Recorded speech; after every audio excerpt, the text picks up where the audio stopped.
ಪರಿಹರಿಸು ಪಾಪಗಳಾರಿಪ ರಕ್ತವರಳು ನೀನು ಲಂಬೋಧರ ನೀನು ರಕ್ತವರಳು ನೀನು ಲಂಬೋಧರ ನೀನು ರಕ್ಷಿಸಿ ಕಾಪಾಡು ಗಣನಾಯಕ ರಕ್ಷಿಸಿ ಕಾಪಾಡು ಗಣನಾಯಕ ಶರಣು ನಿನಗೆ ಶರಣು ವಿನಾಯಕ ಶರಣು ನಿನಗೆ ಶರಣು ಶರಣು ಶರಣು.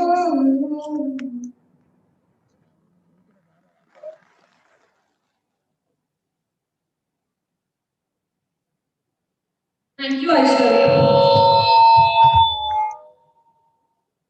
Thank you, Aishwarya. And Lord Ganesha to shower His blessings on us. Now may I request the team to present Nadak evening. May I request the gathering to please place your seats.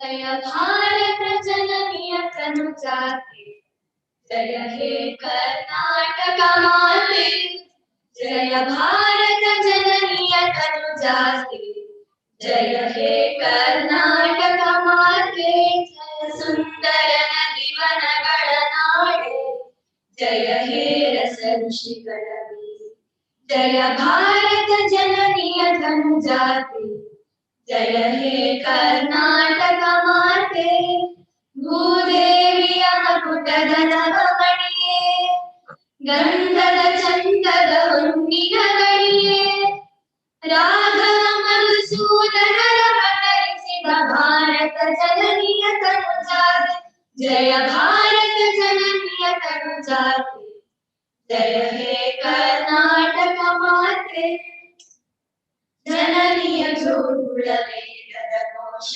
ಜನನಿಗೆ ಕರುಣಿನಾಗ್ರೀಶ್ ಹಸುರಿನ ಗಿರಿಗಳ ಸಾರೆ ನಿನ್ನಯ ಕೊರಳಿನ ಮಾರೆ ಕಪಿಲ ಪತಂಜಲ ಗೌತಮ ಜಿನನುತ ಭಾರತ ಜನನಿಯ ತನು ಜಾತೆ जय हे कर्नाटक माते शंकर मंज विद्यारण्य बसवेश्वर मध्वर दिव्यारण्य रन्न षडक्षर पुन्ना पंपल कुमिपति जन्ना कुमार व्यासर मंगल नाम कवि कोगिಲೆಗಳ पुण्य राम ज्ञानक रामानंद कबीरर भारत जननिय तनु जाते जय हे कर्नाटक माते तैಲ ಪಹುಳಿಸಡನಾಡಿದ ನಾಡೆ ಕಂಕಣ ಜಕಣರ ನೆಚ್ಚಿನ ಬೀಡೆ ಕೃಷ್ಣ ಶರಾವತಿ ತುಂಗಾ ಕಾವೇರಿಯವರ ರಂಗ ಚೈತನ್ಯ ಪರಮಹಂಸ ವಿವೇಕರ ಭಾರತ ಜನನಿಯ ತನು ಜಾತೆ जय हे कर्नाटक माते सर्व जनांगದ ಶಾಂತಿಯ ತೋಟ ರಸಿಕರ ಮಂಗಳ ಸೆಳೆಯುವ ನೋಟ ಹಿಂದೂ ಕ್ರೈಸ್ತ ಮುಸಲ್ಮಾನ ಪಾರಸೀಕ ಜೈನರು ಜ್ಞಾನ ಜನಕನ ಹೋಲುವ ದೊರೆಗಳ ನಾಮ ಗಾಯಕ ವೈಣಿಕರ ರಾಮ ಕನ್ನಡ ನುಡಿ ಕುಣಿದಾಡುವ ದೇಹ ಕನ್ನಡ ತಾಯಿಯ ಮಕ್ಕಳ ದೇಹ ಕನ್ನಡ ನುಡಿ ಕುಣಿದಾಡುವ ದೇಹ ಕನ್ನಡ ತಾಯಿಯ ಮಕ್ಕಳ ದೇಹ ಭಾರತ ಜನನಿಯ ತನು ಜಾತೆ जय हे कर्नाटक माते जय सुंदर नदी वनಗಳ ನಾಡೆ जय हे ರಸ ಋಷಿಗಳ जय भारत जननी तनुजाते, जय हे कर्नाटक माते, जय हे कर्नाटक माते.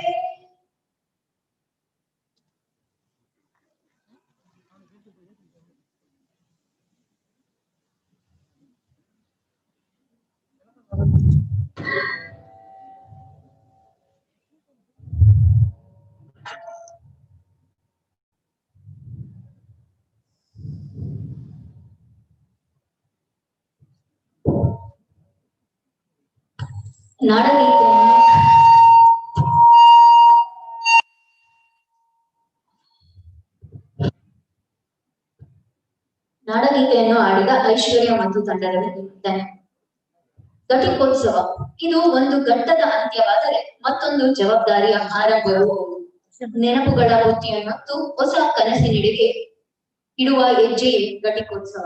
ನಮ್ಮ ಕಾಲೇಜಿನ ಪ್ರಾಂಶುಪಾಲರಾದ ಡಾಕ್ಟರ್ H.V. ರವೀಂದ್ರರವರನ್ನು 11ನೇ ಘಟಿಕೋತ್ಸವಕ್ಕೆ ಸರ್ವರನ್ನು ಸ್ವಾಗತ ಭಾಷಣದ ಮೂಲಕ ಸ್ವಾಗತಿಸಿ ಪ್ರಸಕ್ತ ಶೈಕ್ಷಣಿಕ ವರ್ಷದ ಕಾರ್ಯ ಚಟುವಟಿಕೆಗಳ ವರದಿಯನ್ನು ಮಂಡಿಸುವಂತೆ ಕೋರಿಕೊಳ್ಳುತ್ತೇನೆ.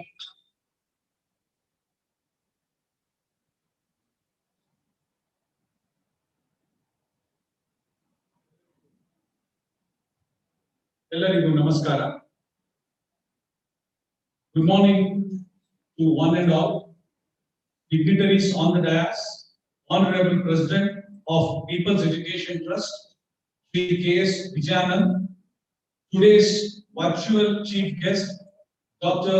Peter J. Patel from Binghamton University, and today's guest of honor, our alumni of 1985-89 batch, Dr. B.R. Ravikante-Gowda, IPS. On the dais, we have our Secretary, People's Education Trust, Shri S.L. Shivprasad. On the dais, we have our Dean Academic, Dr. Nagaratna, Dr. N.L. Murali Krishna, Dean Examination, Honorable Trustees, DC members, AC Academic Council members, Deans, Professors, and head of various departments, my dear colleagues and friends. I welcome all the students, parents, and our director, Dr. Ramlige, for this 11th graduation day ceremony of our college. Our most invited guests, caring parents and young engineers who have graduated in the year 1920, I request you to maintain the protocol of SOP, please wear masks and keep the social distance. Ladies and gentlemen, at the outset, I'm very happy to welcome our Honorable President, People's Education Trust, Shri K.S. Vijayanand, to be part of 11th graduation day function and also to give the presidential address. Sir, I welcome you for this 11th day graduation. I'm happy to welcome our respected Secretary, Shri S.L. Shivprasad, for today's graduation day function. Sir, I welcome you. I'm pleased to welcome today's virtual chief guest, Dr. Peter J. Patel. Due to COVID-19 pandemic situation, we'll be delivering the graduation address online. I welcome you, sir, for virtual participation. And today's chief guest of honor, none other than our IPS officer, Dr. B.R. Ravikante-Gowda, 1985-89 mechanical engineer graduate from our college. Sir, I welcome you to be the guest of honor speech and also for giving the certificates for toppers and degree certificate. I will welcome dignitaries of the dais, my colleagues, outgoing students, friends, and everyone present here today to grace the occasion.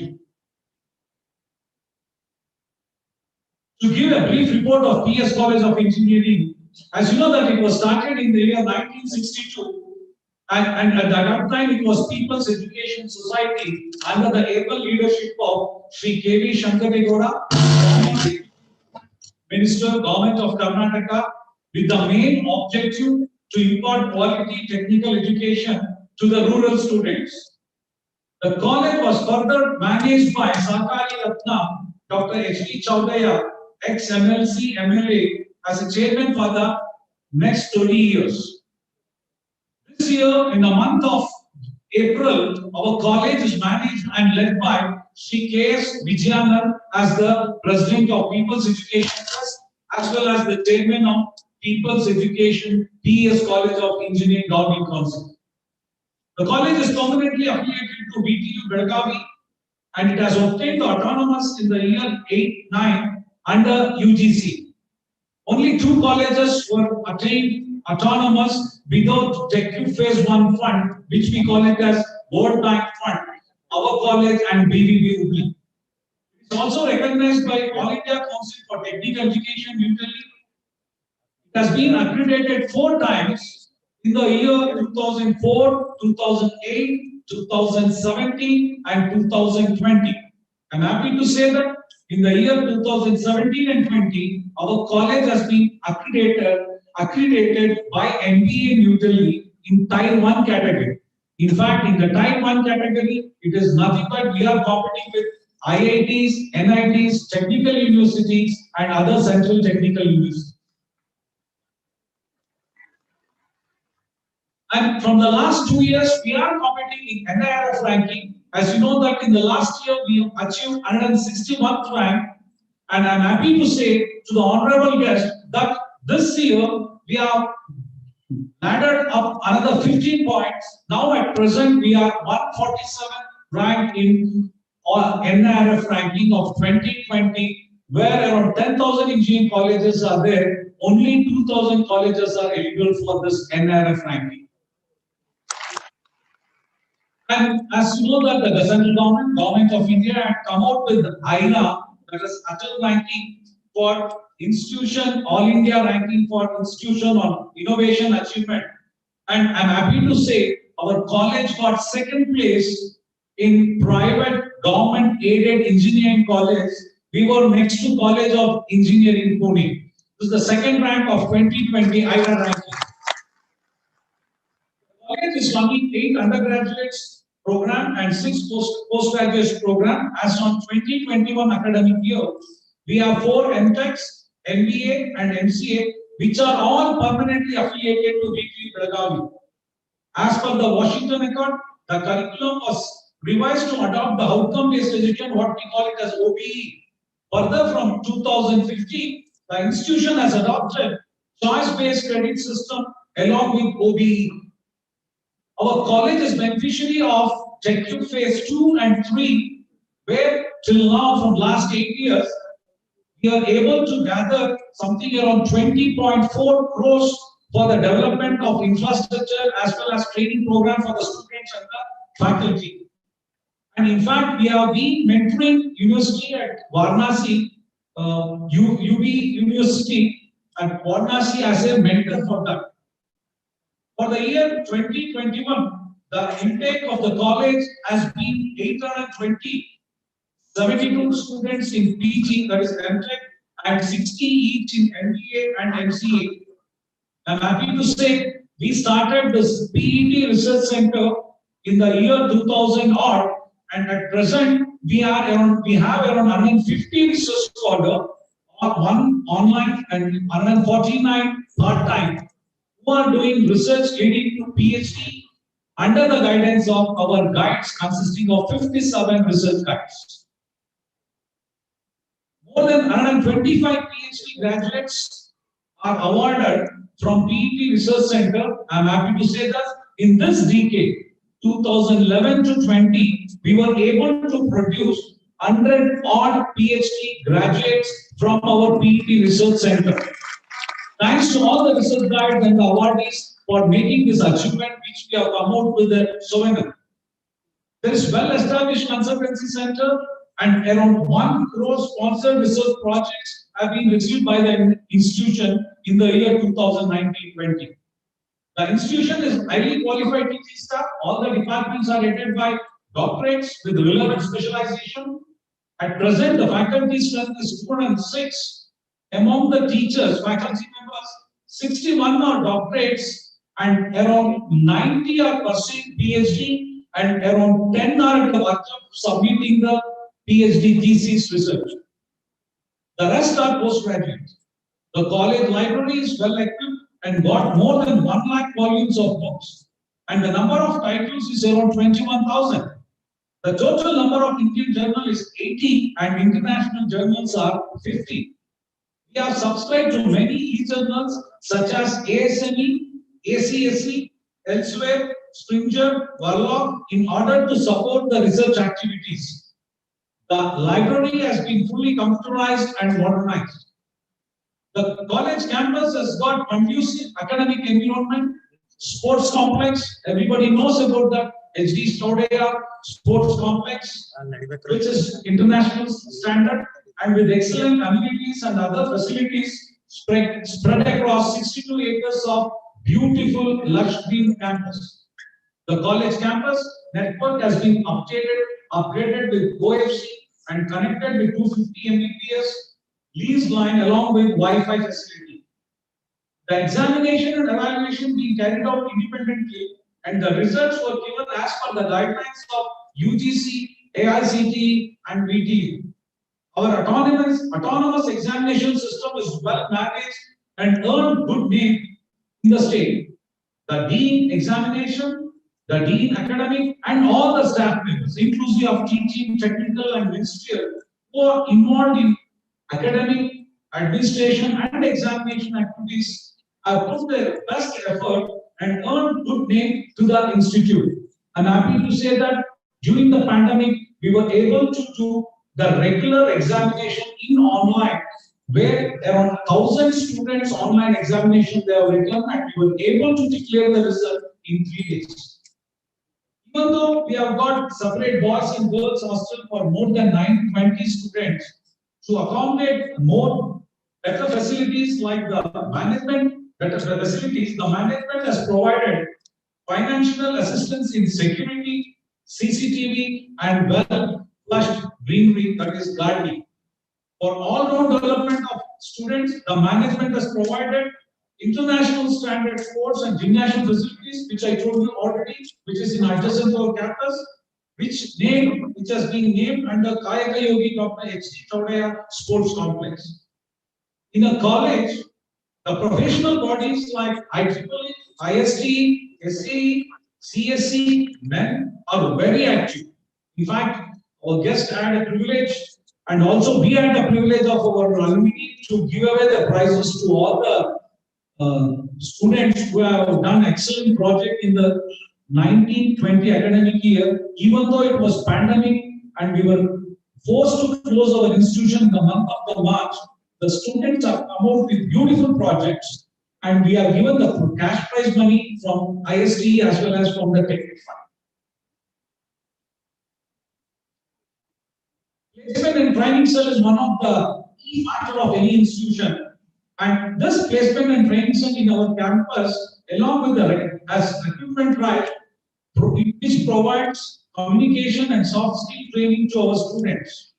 More than 85% of our registered students are placed in reputed industries.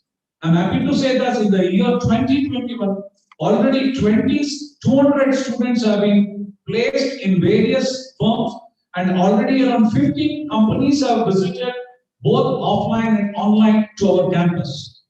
Every year, more than 50 companies visit our campus to recruit our students. The college has made MOU with more than 25 industries to enhance industry-institute interaction. The best one is which we have MOU with our Binghamton University Sony School, what we call it New York, where the faculty from that institute or that university are visiting our campus to teach the students of circuit branches. To strengthening the academic of faculty members and technical staff, they are being deputed to pedagogy, FDPs, conferences, and workshops. In fact, in our campus itself, we have conducted around 30 faculty development programs in the academic year of 19 and 20. Even though it was pandemic, we had many online FDPs. Our students are trained through technical skills and given hands-on training in the field of advanced technology, in the state of art technology. I also congratulate all the graduates, especially those toppers, medal holders and endowment winners for their distinct achievement for the year 1920.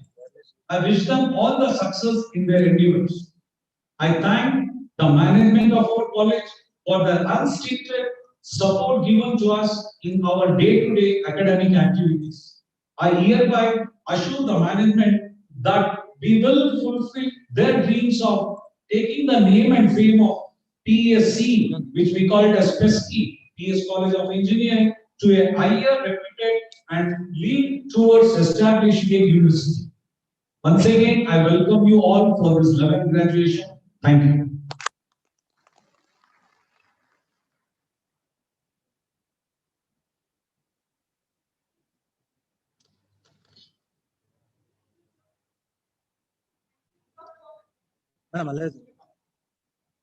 Thank you, sir, for welcoming the gathering and delivering the report of 2019 and 20.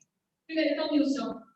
I take immense pleasure in requesting our beloved Principal Dr. H.P. Ravindra to request the Chairman of Governing Council, Sri K.S. Vijayana, the youngest Chairman of PET family, with the highest number of dreams and the legacy of earlier Chairman, trying his best to take forward, PS family, to declare the graduation ceremony open. Respected sir, I have the honor to request you to declare the graduation day open.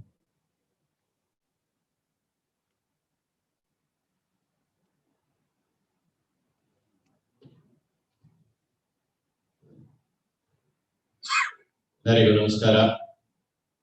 This graduation day of PS College of Engineering, Mandya has been on to confer the degrees and administrative oath upon the candidates who appeared in the examination held for the purpose and who have passed the successfully and certified to be worth of receiving the degree. I declare this graduation day open. Let the candidates be presented.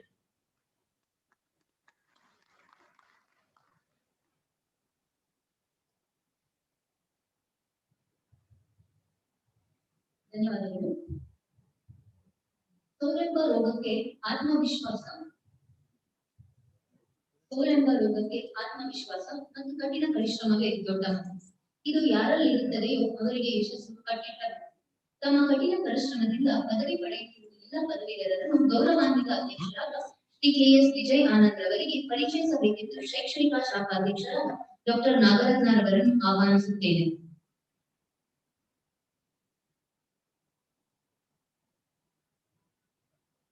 Candidates of Bachelors of Engineering of all disciplines, please stand up.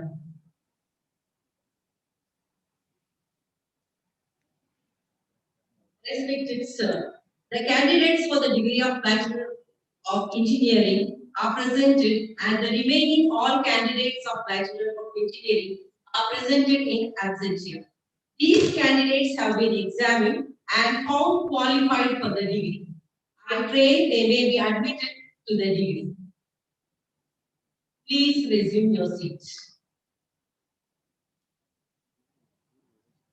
Candidates of Master of Technology, Master of Business Administration, Master of Computer Application, please stand up.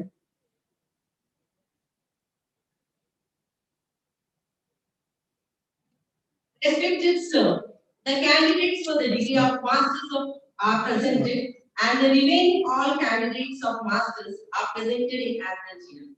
These candidates have been examined and found qualified for the degree. I pray that they may be admitted to their respective degree. Please resume your seats.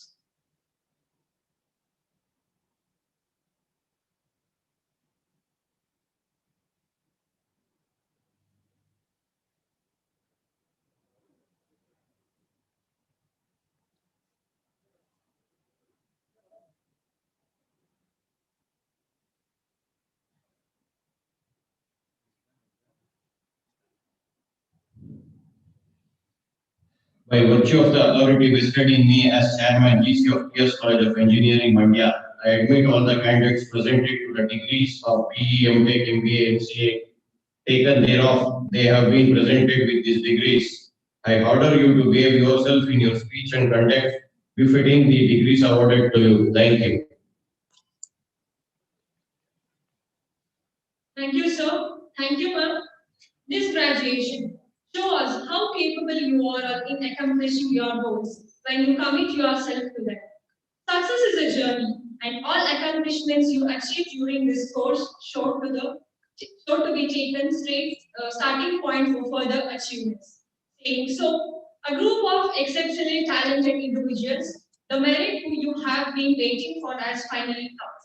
You will receive your prize degree, a symbol of your success. May I now request Controller of Examination, Dr. N.L. Murli Krishna, to read out the names of the toppers from various departments of UG and PG.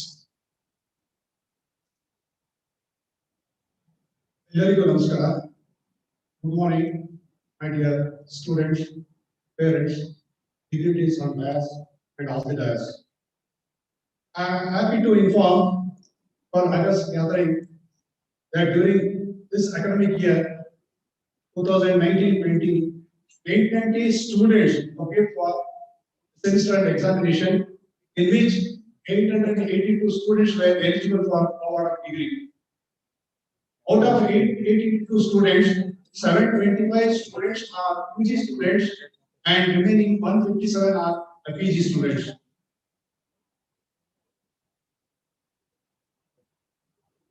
I wish to bring our number of students eligible for award of degree in PG program. Computer integrated manufacturing in mechanical engineering, 3 students. Machine design, MTech mechanical, 10 students. Computer aided design of structures, civil engineering, 80 students. Computer science and engineering, MTech computer science, 15 students. VLSI design and embedded systems, ENC, MTech, 14 students. MBA, 58 students. MCA, 39 students.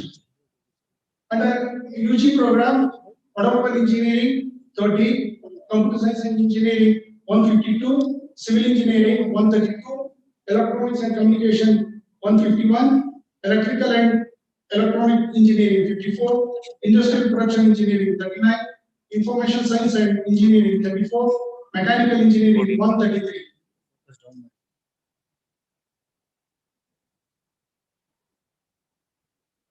I am happy to announce the names of first rank holders of PG program. Department of Mechanical Engineering, MTech, Anil Kumar, and Department of Mechanical Engineering, MTech, Machine Design, Shruti, and Department of Civil Engineering, Gas Structures, Rajeshwari, Department of Computer Science, MTech, Ashwini, MC, the Department of Electronic and Communication, VLSI Design and Embedded Systems, Pavitra, the Department of Management Studies, MBA, Nisarga, the Department of Computer Applications, Priyanka. Under UG program, Automobile Engineering, Anushri, Department of Computer Science, Vasudeva Rao, Department of Civil Engineering, A.M. Lata, Department of Electronic and Communication, Meghana, Department of Electrical Engineering, Ovia, Department of Industrial Production, Suru, Department of Information Science and Engineering, Chirag, Department of Mechanical Engineering, Abhishek. Thank you, sir.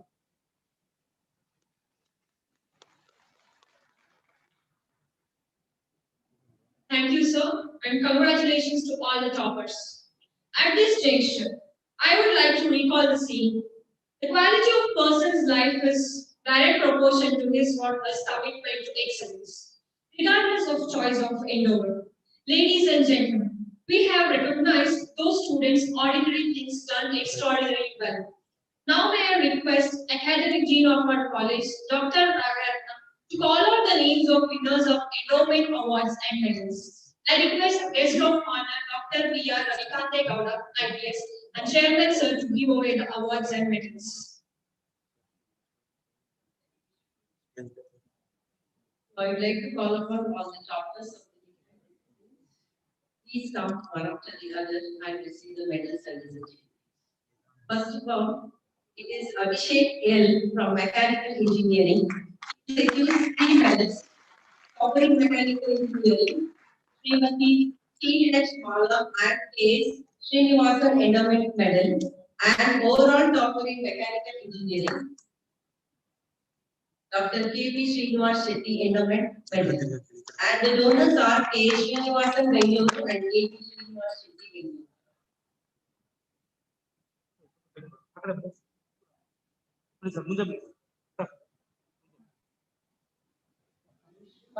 Sir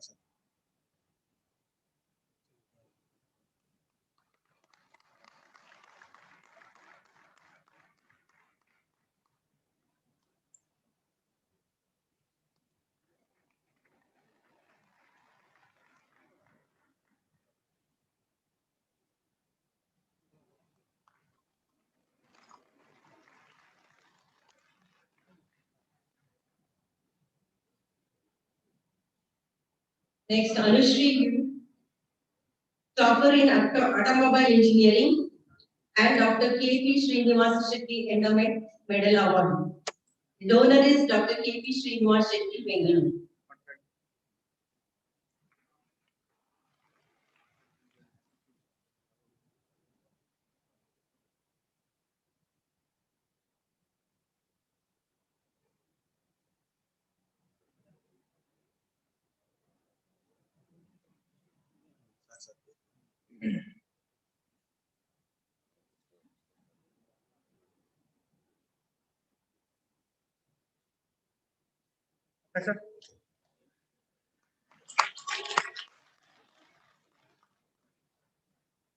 Hemalata N from the Department of Civil Engineering.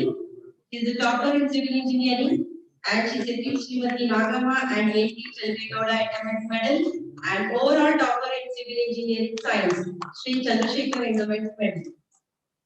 And the donor is N.T. Chandrakauda.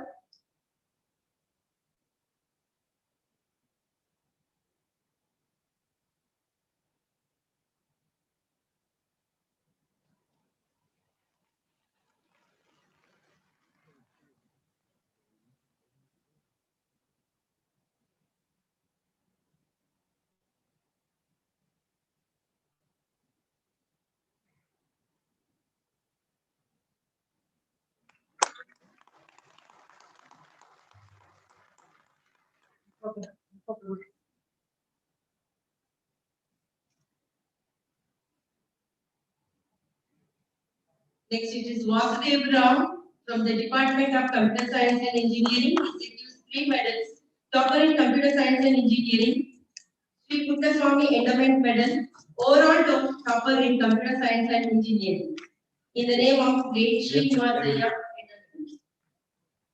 And the donor is Dr. V. Suresh and Dr. S. Murali.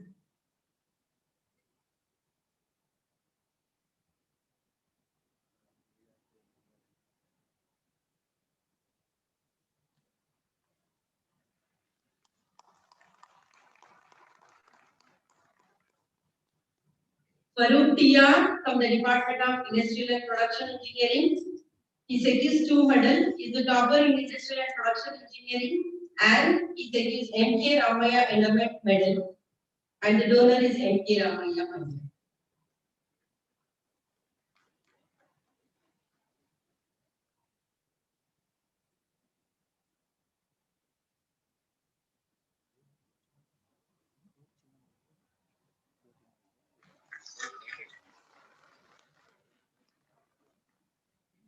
Chirag Ramaya, Information Science and Engineering Department. He secured 2 medals, topper in Information Science and Engineering, and Sri Puttaswamy Endowment Award, and the donor is Dr. P. Suresh Mysore.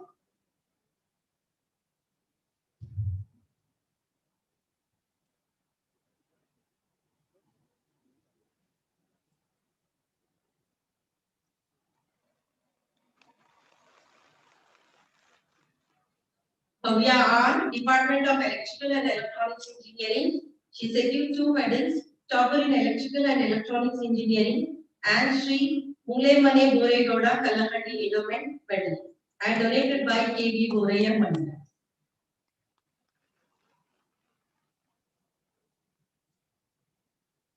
Next it is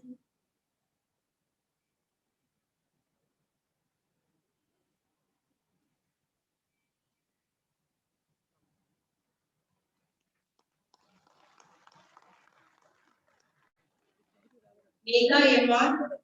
Electronics and Communication Engineering. She secured 3 medals.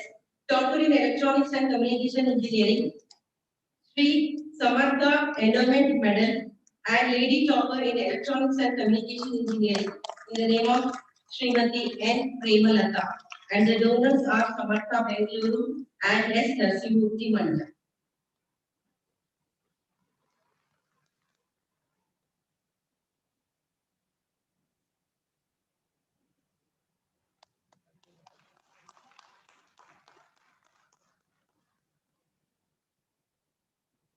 Next it is Samit B.S. He is the topper in engineering mathematics.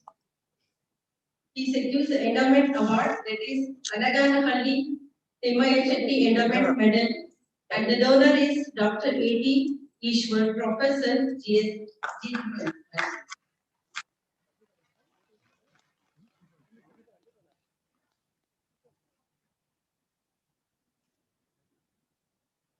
Now I call upon the PG students.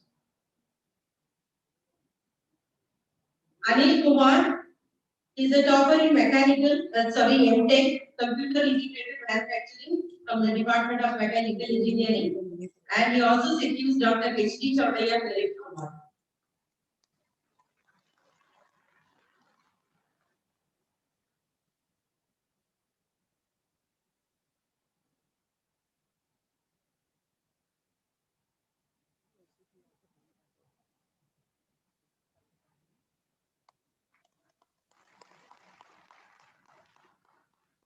Shruti H.M. topper in MTech Machine Design, and Dr. H.D. Chaudhary Merit Award.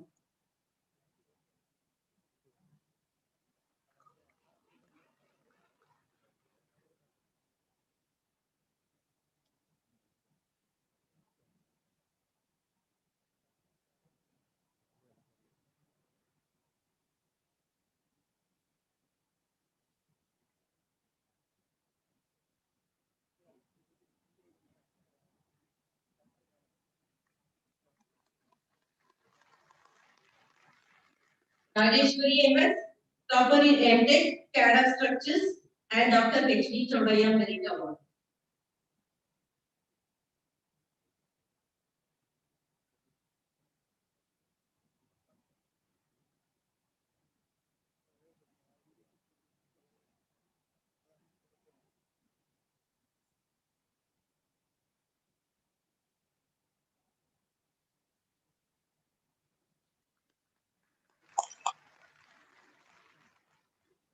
Ashwini MC, topper in MTech, Computer Science and Engineering, and Dr. H.D. Chaudhary Merit Award.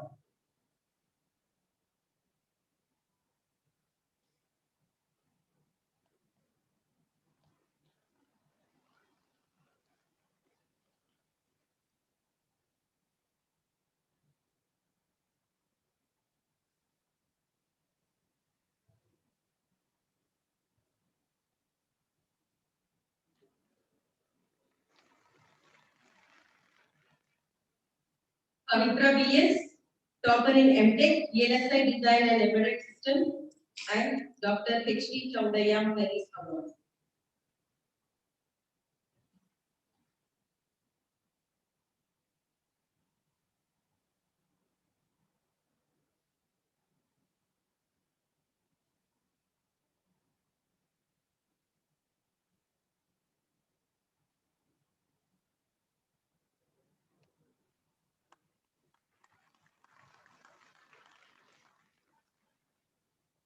Nisarga G.S., topper in Master in Business Administration, and she also secures Dr. H.D. Chaudhary Merit Award.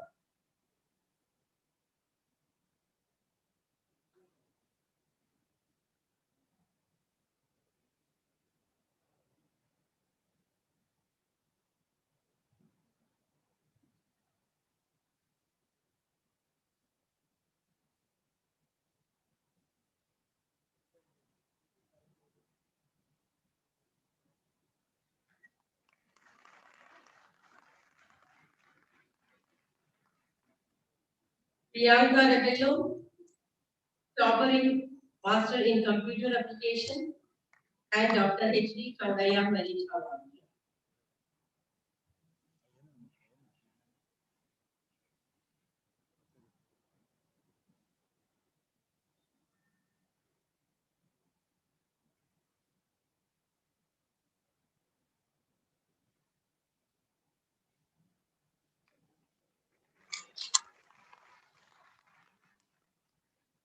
Thank you, sir.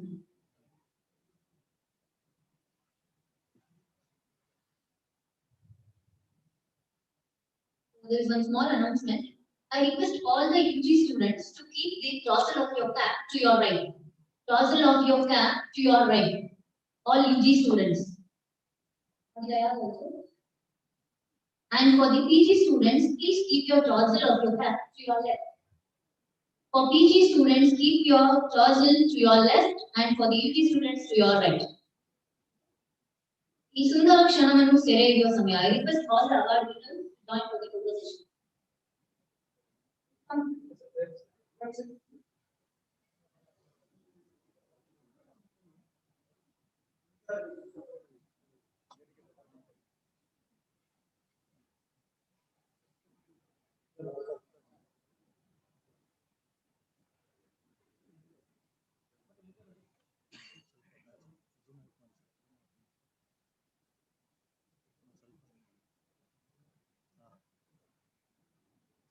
ಸಾಕು.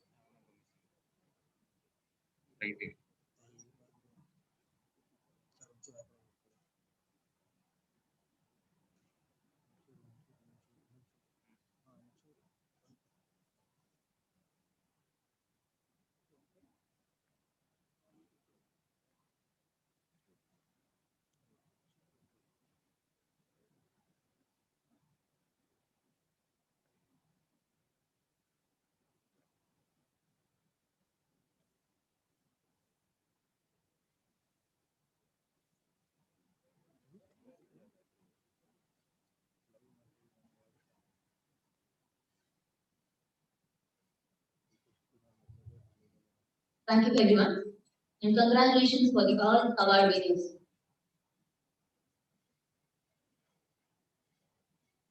I repeat again, make sure all the UG students, your tossle is on your right, and PG students, if your tossle is on your left.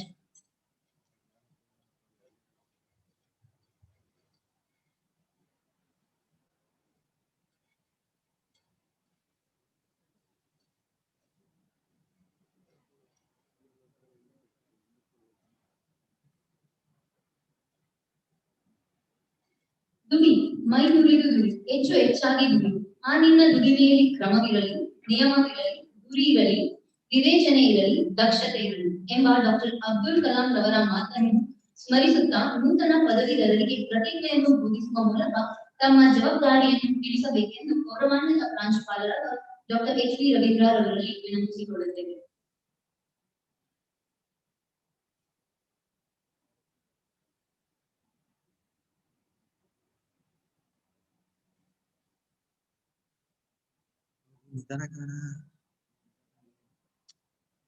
I request all the graduated candidates, please stand up.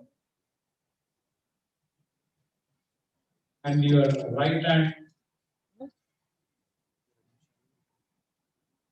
and repeat what I say.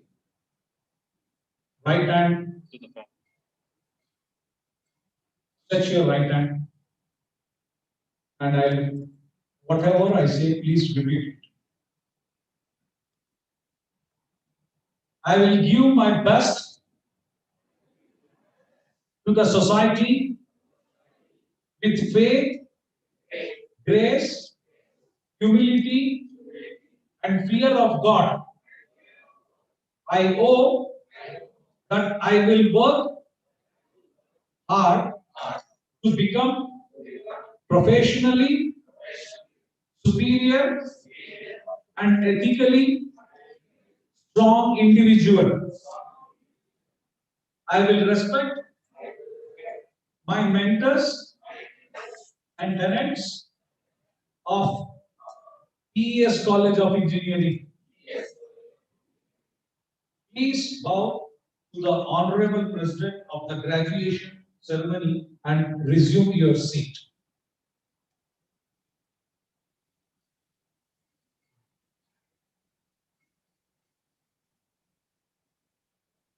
Thank you, sir. Undergrads and postgrads. Now may I request undergrads to bring the total of the cap from right to left. Undergrads, you have to bring your total of the cap from right to left. And postgrads, keep it as it is towards your left. Thank you all. We deem it a privilege to request our Deputy Dean of Academics, Dr. G.R. Umesh, to introduce our Honorable Chief Guest, Professor Peter J. Patil, and request him to deliver the graduation day address.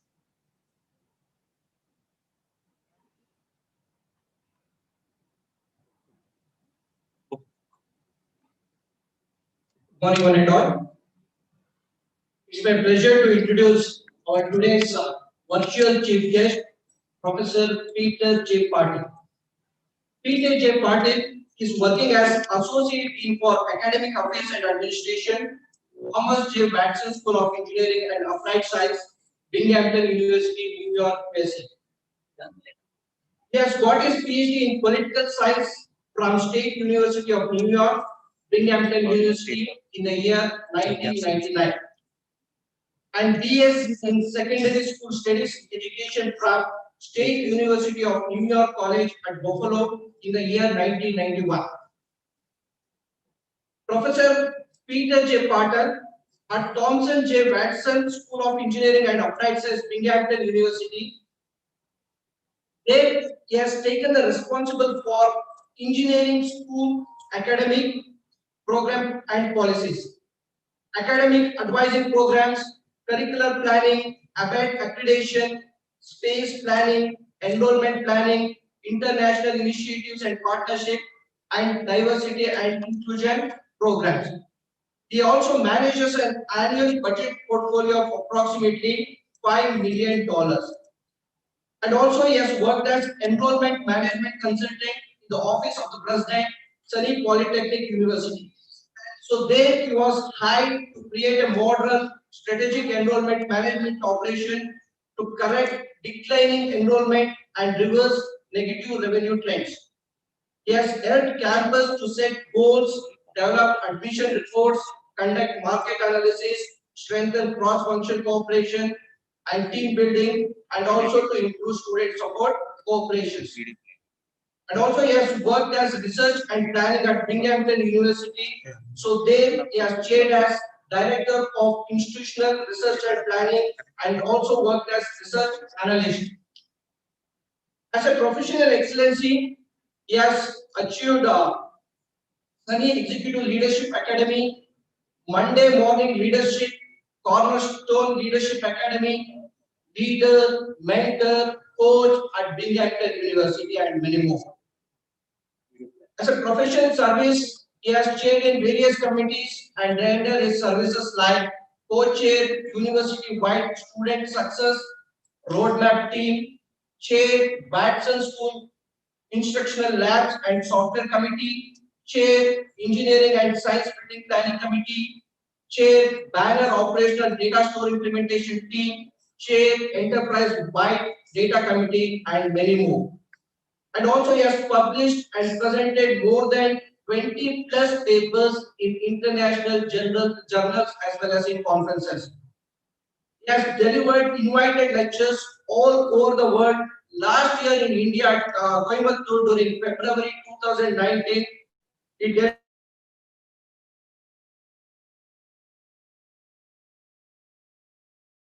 higher education leadership conclave. And he have a very good interest in swimming, volleyball, ice hockey, rose garden. So this is about a brief introduction about our virtual chief guest, Professor Peter J. Patil. Thank you very much.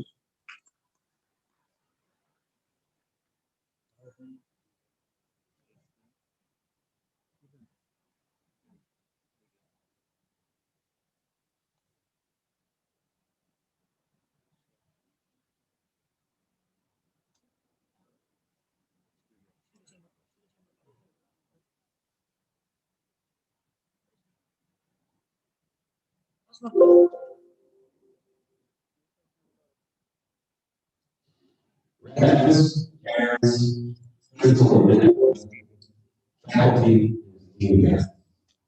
It's my great pleasure to be speaking with you and to offer you greetings from far away Binghamton, New York. It's unfortunate that I cannot be there with you in person to celebrate this momentous occasion. I've traveled to India many times, and I have a great fondness for your country. The people, particularly the young people like you, and your great colleges and universities. My university, the State University of New York at Binghamton, has a special relationship with yours. And while I have not personally visited, faculty from our institution have visited, our dean has visited, your principal has visited my college, and we have jointly sponsored events, seminars, and competitions. Our two universities have a lot in common. Like PES Mandya, the Thomas J. Watson College of Engineering and Applied Science was founded to provide technical education to our area of rural upstate New York. And like PES Mandya, which was founded in 1962 under the great leadership of the late Shankara Gowda, the State University of New York at Binghamton was founded in 1946. So our institutions are both relatively young, roughly the same age, and share a similar educational mission to develop the next generation of leaders in science and engineering. What's different, however, is that while Binghamton University was founded with public tax dollars, PES Mandya was founded through private contributions made by the community through the People's Education Society, now the People's Education Trust. The trust is represented here today by two very esteemed leaders. Former president of the trust, Shri Chaudhaya, and current president, Shri Anand. It is an honor to have both of you gentlemen in attendance today.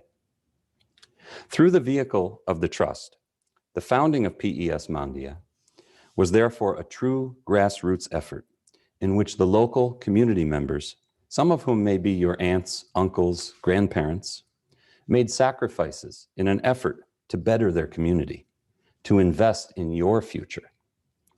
Your presence here today as a graduate of PES Mandya is a recognition of their sacrifice, but also a validation of their vision for a better future through education. And I would ask that you all take time today to reflect on that, because it's important that we not forget the leaders and path breakers that came before us, and that we recognize that our own success is rarely an individual effort, but requires the assistance of others. I'm humbled and honored to speak with you. It feels like not so long ago, I was the one sitting where you are today, the graduate, excited about what lies ahead. Commencement, after all, means the beginning. And so here you are at the beginning. I, on the other hand, as young as I may look, am closer to the end, so to speak. Or I guess at least closer to the end than you are. And that qualifies me somehow to give you some advice. And as my colleagues here at Binghamton University will tell you, I'm never shy about giving advice. Let me first say that all of you will find your way. Very few of you will end up where you planned, but you will all do well.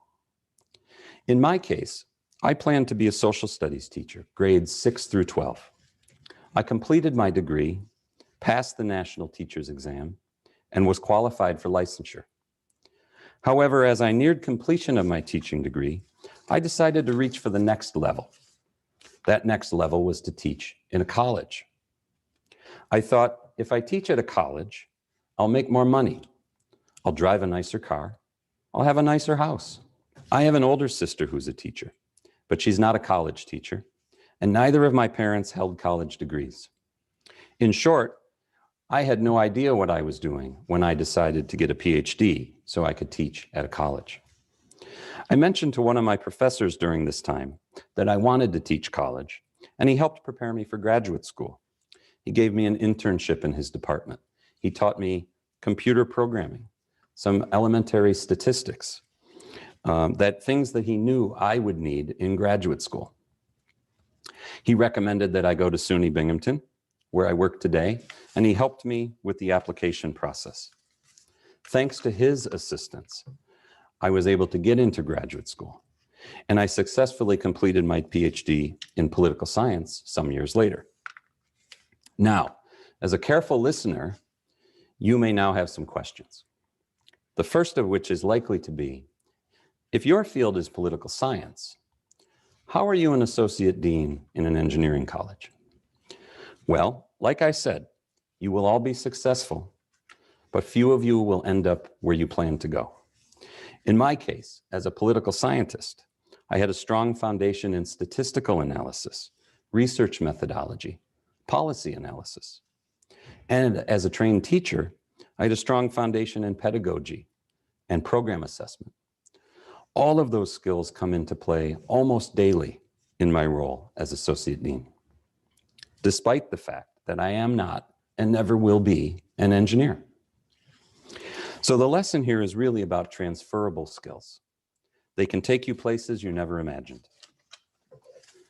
I also want to speak with you about leadership. I'm of the opinion that everyone has an opportunity to display good leadership, regardless of their position in an organization.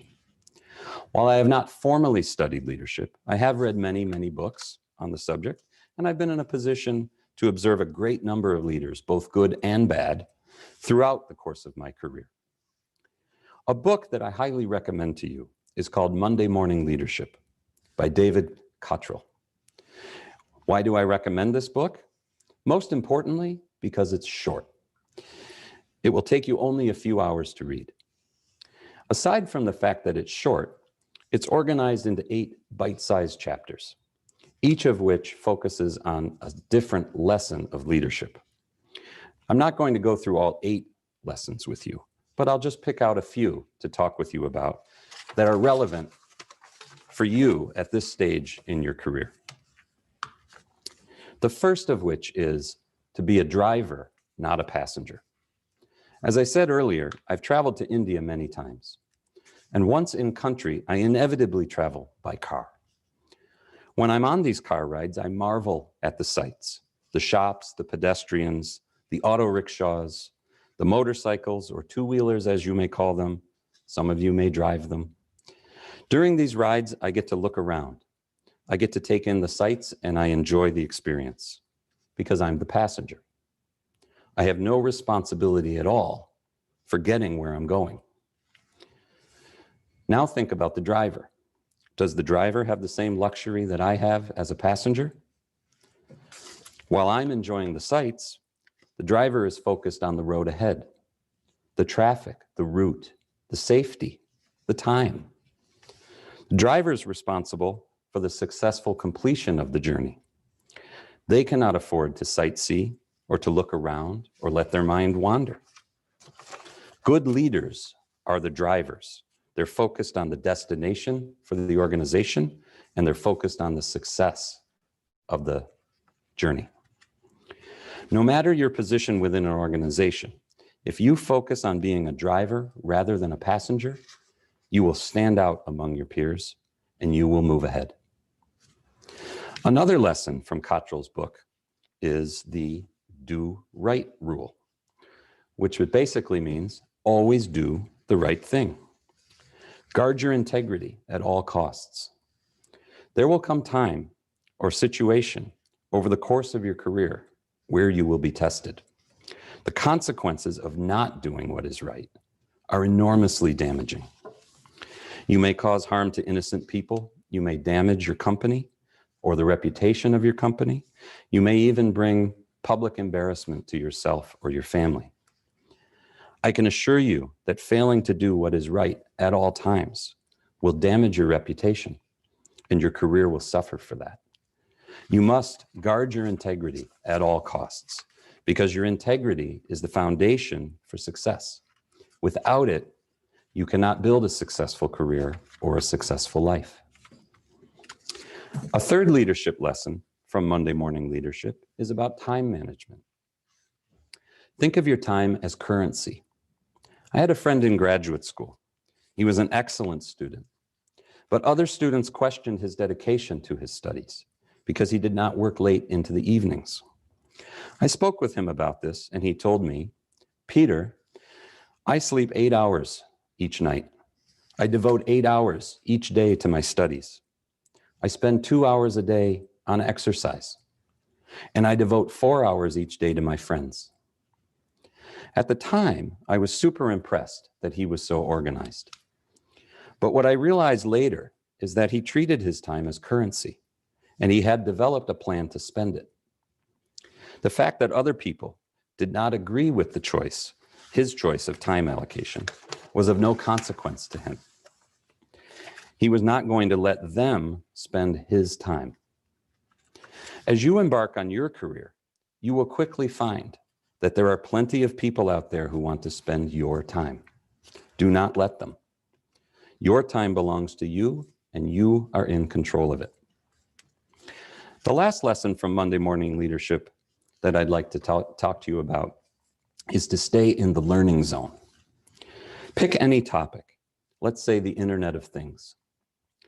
If you read one book per month on the Internet of Things, then in 1 year you will have read 12 books on the Internet of Things. If you do this for 2 years, you will have read 24 books on the Internet of Things. How many of your coworkers do you think will have read that many books on the Internet of Things? Imagine you're a fast reader and you read twice as fast as I do. In those same 2 years, you could have read 50 books, nearly 50 books on the Internet of Things. Experts will tell you that if you read just 3 books on any given topic, you will know more about that topic than 99% of the population. So my example of reading 50 books on the Internet of Things is a little over the top, right? But if you read those 50 books and say read 5 books on 10 topics, then in 2 years, you'd become an expert on 10 topics. Imagine what you could do with that knowledge. Imagine how you could leverage it to your competitive advantage. So stay in the learning zone. Never think that your education is over. You are, after all, only at the beginning. Once again, I would like to thank you for your attention. I'd like to thank Principal Ravindra for giving me the opportunity to celebrate this occasion with you and provide, I hope, a few pearls of wisdom.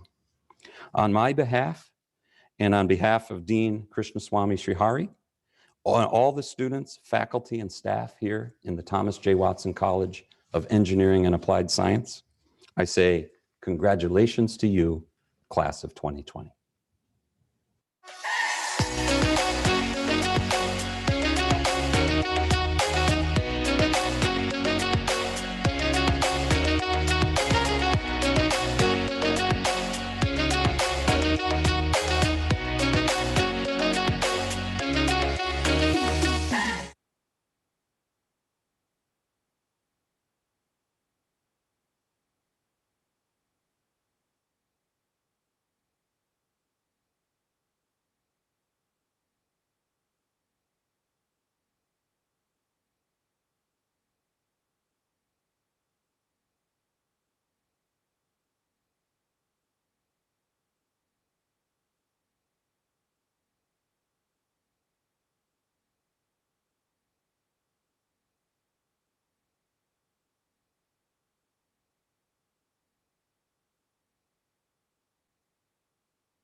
ರವಿಕಾಂತೇಗೌಡರವರನ್ನು ಪರಿಚಯಿಸಲು ಹಾಗೂ ಅತಿಥಿ ಭಾಷಣ ಮಾಡಲು ಆಹ್ವಾನಿಸಬೇಕೆಂದು ಶೈಕ್ಷಣಿಕ ಉಪಶಾಖಾಧ್ಯಕ್ಷರಾದ doctor DR. Umesh ಅವರಲ್ಲಿ ವಿನಂತಿ.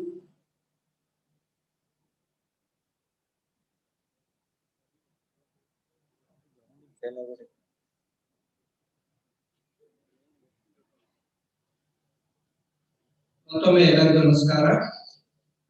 ನಮ್ಮ ಕಾಲೇಜಿನ 11ನೇ ಪದವಿ ಪ್ರದಾನ ಸಮಾರಂಭದ ಕೇಂದ್ರ ಬಿಂದುವಾದ ಡಾಕ್ಟರ್ ಬಿ.ಆರ್. ರವಿಕಾಂತೇಗೌಡ IPS ಇವರ ಕಿರು ಪರಿಚಯ. Doctor B R. ರವಿಕಾಂತೇಗೌಡ ಅವರು ಮಂಡ್ಯ ಜಿಲ್ಲೆ ಮದ್ದೂರು ತಾಲೂಕಿನ ಬೆಸಕ್ರಳ್ಳಿ ಗ್ರಾಮದಲ್ಲಿ ದಿನಾಂಕ 4/8/1967 ಇವರ ಜನನ. ತಂದೆ ವೈದ್ಯರು ಮತ್ತು ಕನ್ನಡದ ಖ್ಯಾತ ಕಥೆಗಾರರಾದ ಡಾಕ್ಟರ್ ಎಸಗ್ರೆಡ್ಡಿ ರಾಮಣ್ಣ, ತಾಯಿ ಶ್ರೀಮತಿ ರಾಜಮ್ಮ. ಕರ್ನಾಟಕದ ಗ್ರಾಮೀಣ ಪ್ರದೇಶಗಳ ಸರ್ಕಾರಿ ಶಾಲೆಗಳಲ್ಲಿ ಕನ್ನಡ ಮಾಧ್ಯಮದಲ್ಲಿ ವಿದ್ಯಾಭ್ಯಾಸ ಪಡೆದು ಪ್ರತಿಷ್ಠಿತ ಮಂಡ್ಯದ ಪಿಇಎಸ್ ಇಂಜಿನಿಯರಿಂಗ್ ಕಾಲೇಜಿನಲ್ಲಿ ಬಿಇ ಮೆಕ್ಯಾನಿಕಲ್ ಪದವಿ ಗಳಿಸಿದ್ದಾರೆ. ನಂತರ ಮೈಸೂರಿನಲ್ಲಿ ಎನ್ಐಇ ಇಂಜಿನಿಯರಿಂಗ್ ಕಾಲೇಜಿನಲ್ಲಿ MTech production engineering system technology ಸ್ನಾತಕೋತ್ತರ ಪದವಿ ಗಳಿಸಿರುತ್ತಾರೆ.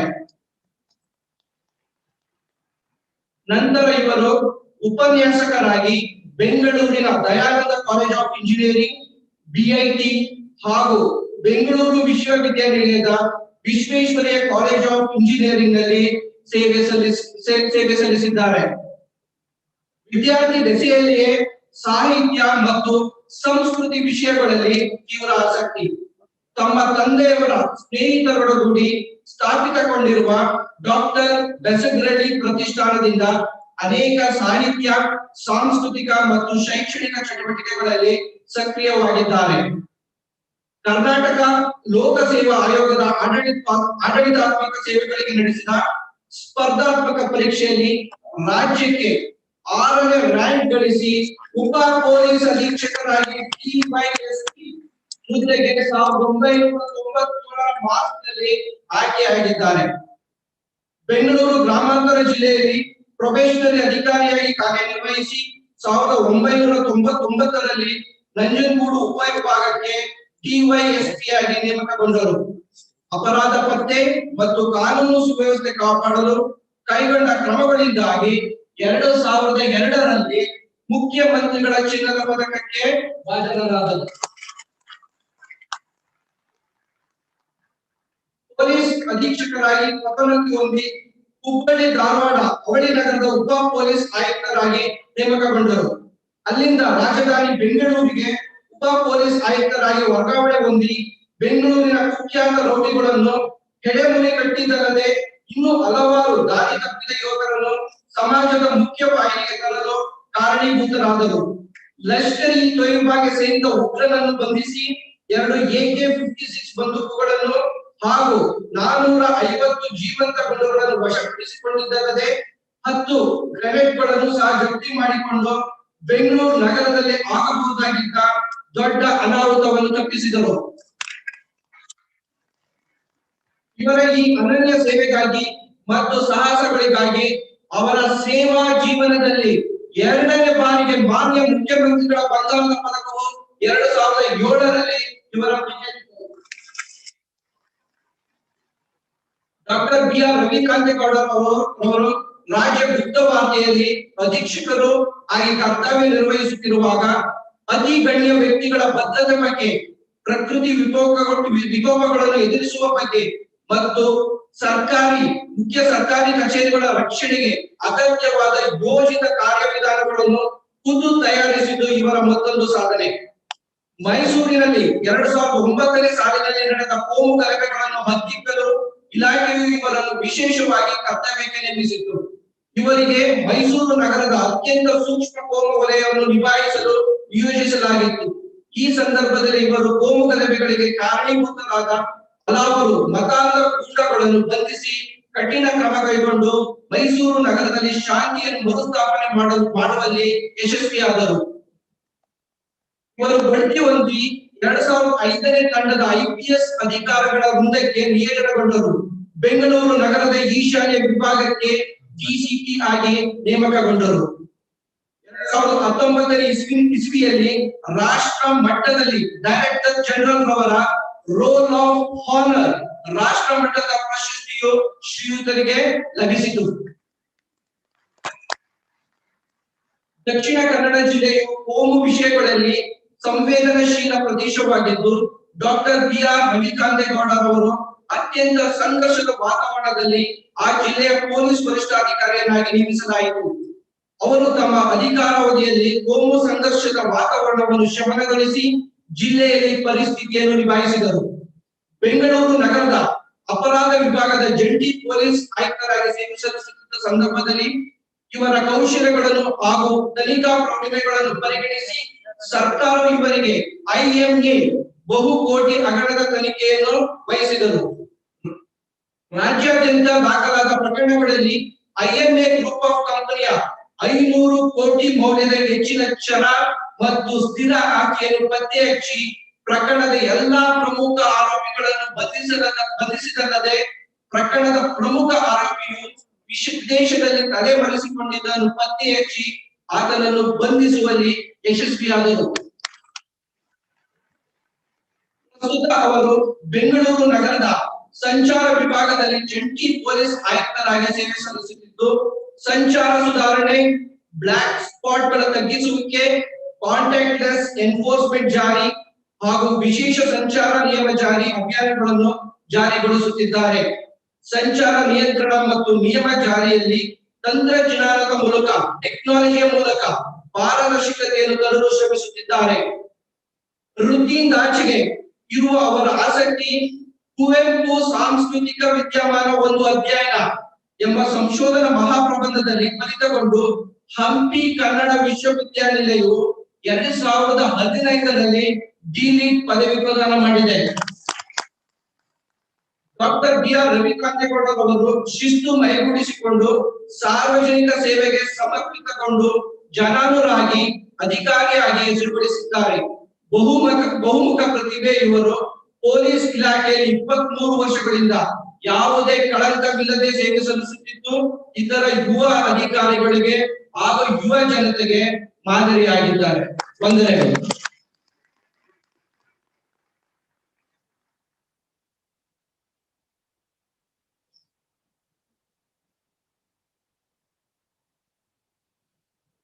ಈಗ ನಾನು ನಮ್ಮ ಸಮಾರಂಭದ ಗೆಸ್ಟ್ ಆಫ್ ಆನರ್ ಆದ ಡಾಕ್ಟರ್ BR ರವಿಕಾಂತೇಗೌಡ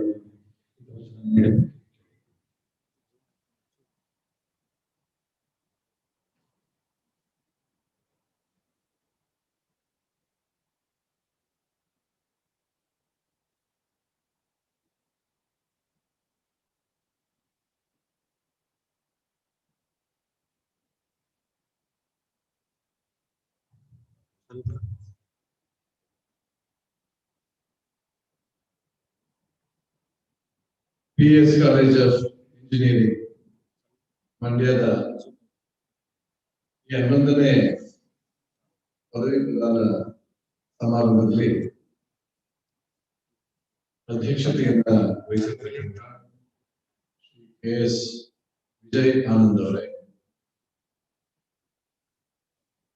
ಈ ಸಮಾರಂಭದ ಮುಖ್ಯ ಅತಿಥಿಯಾಗಿ ದೂರದ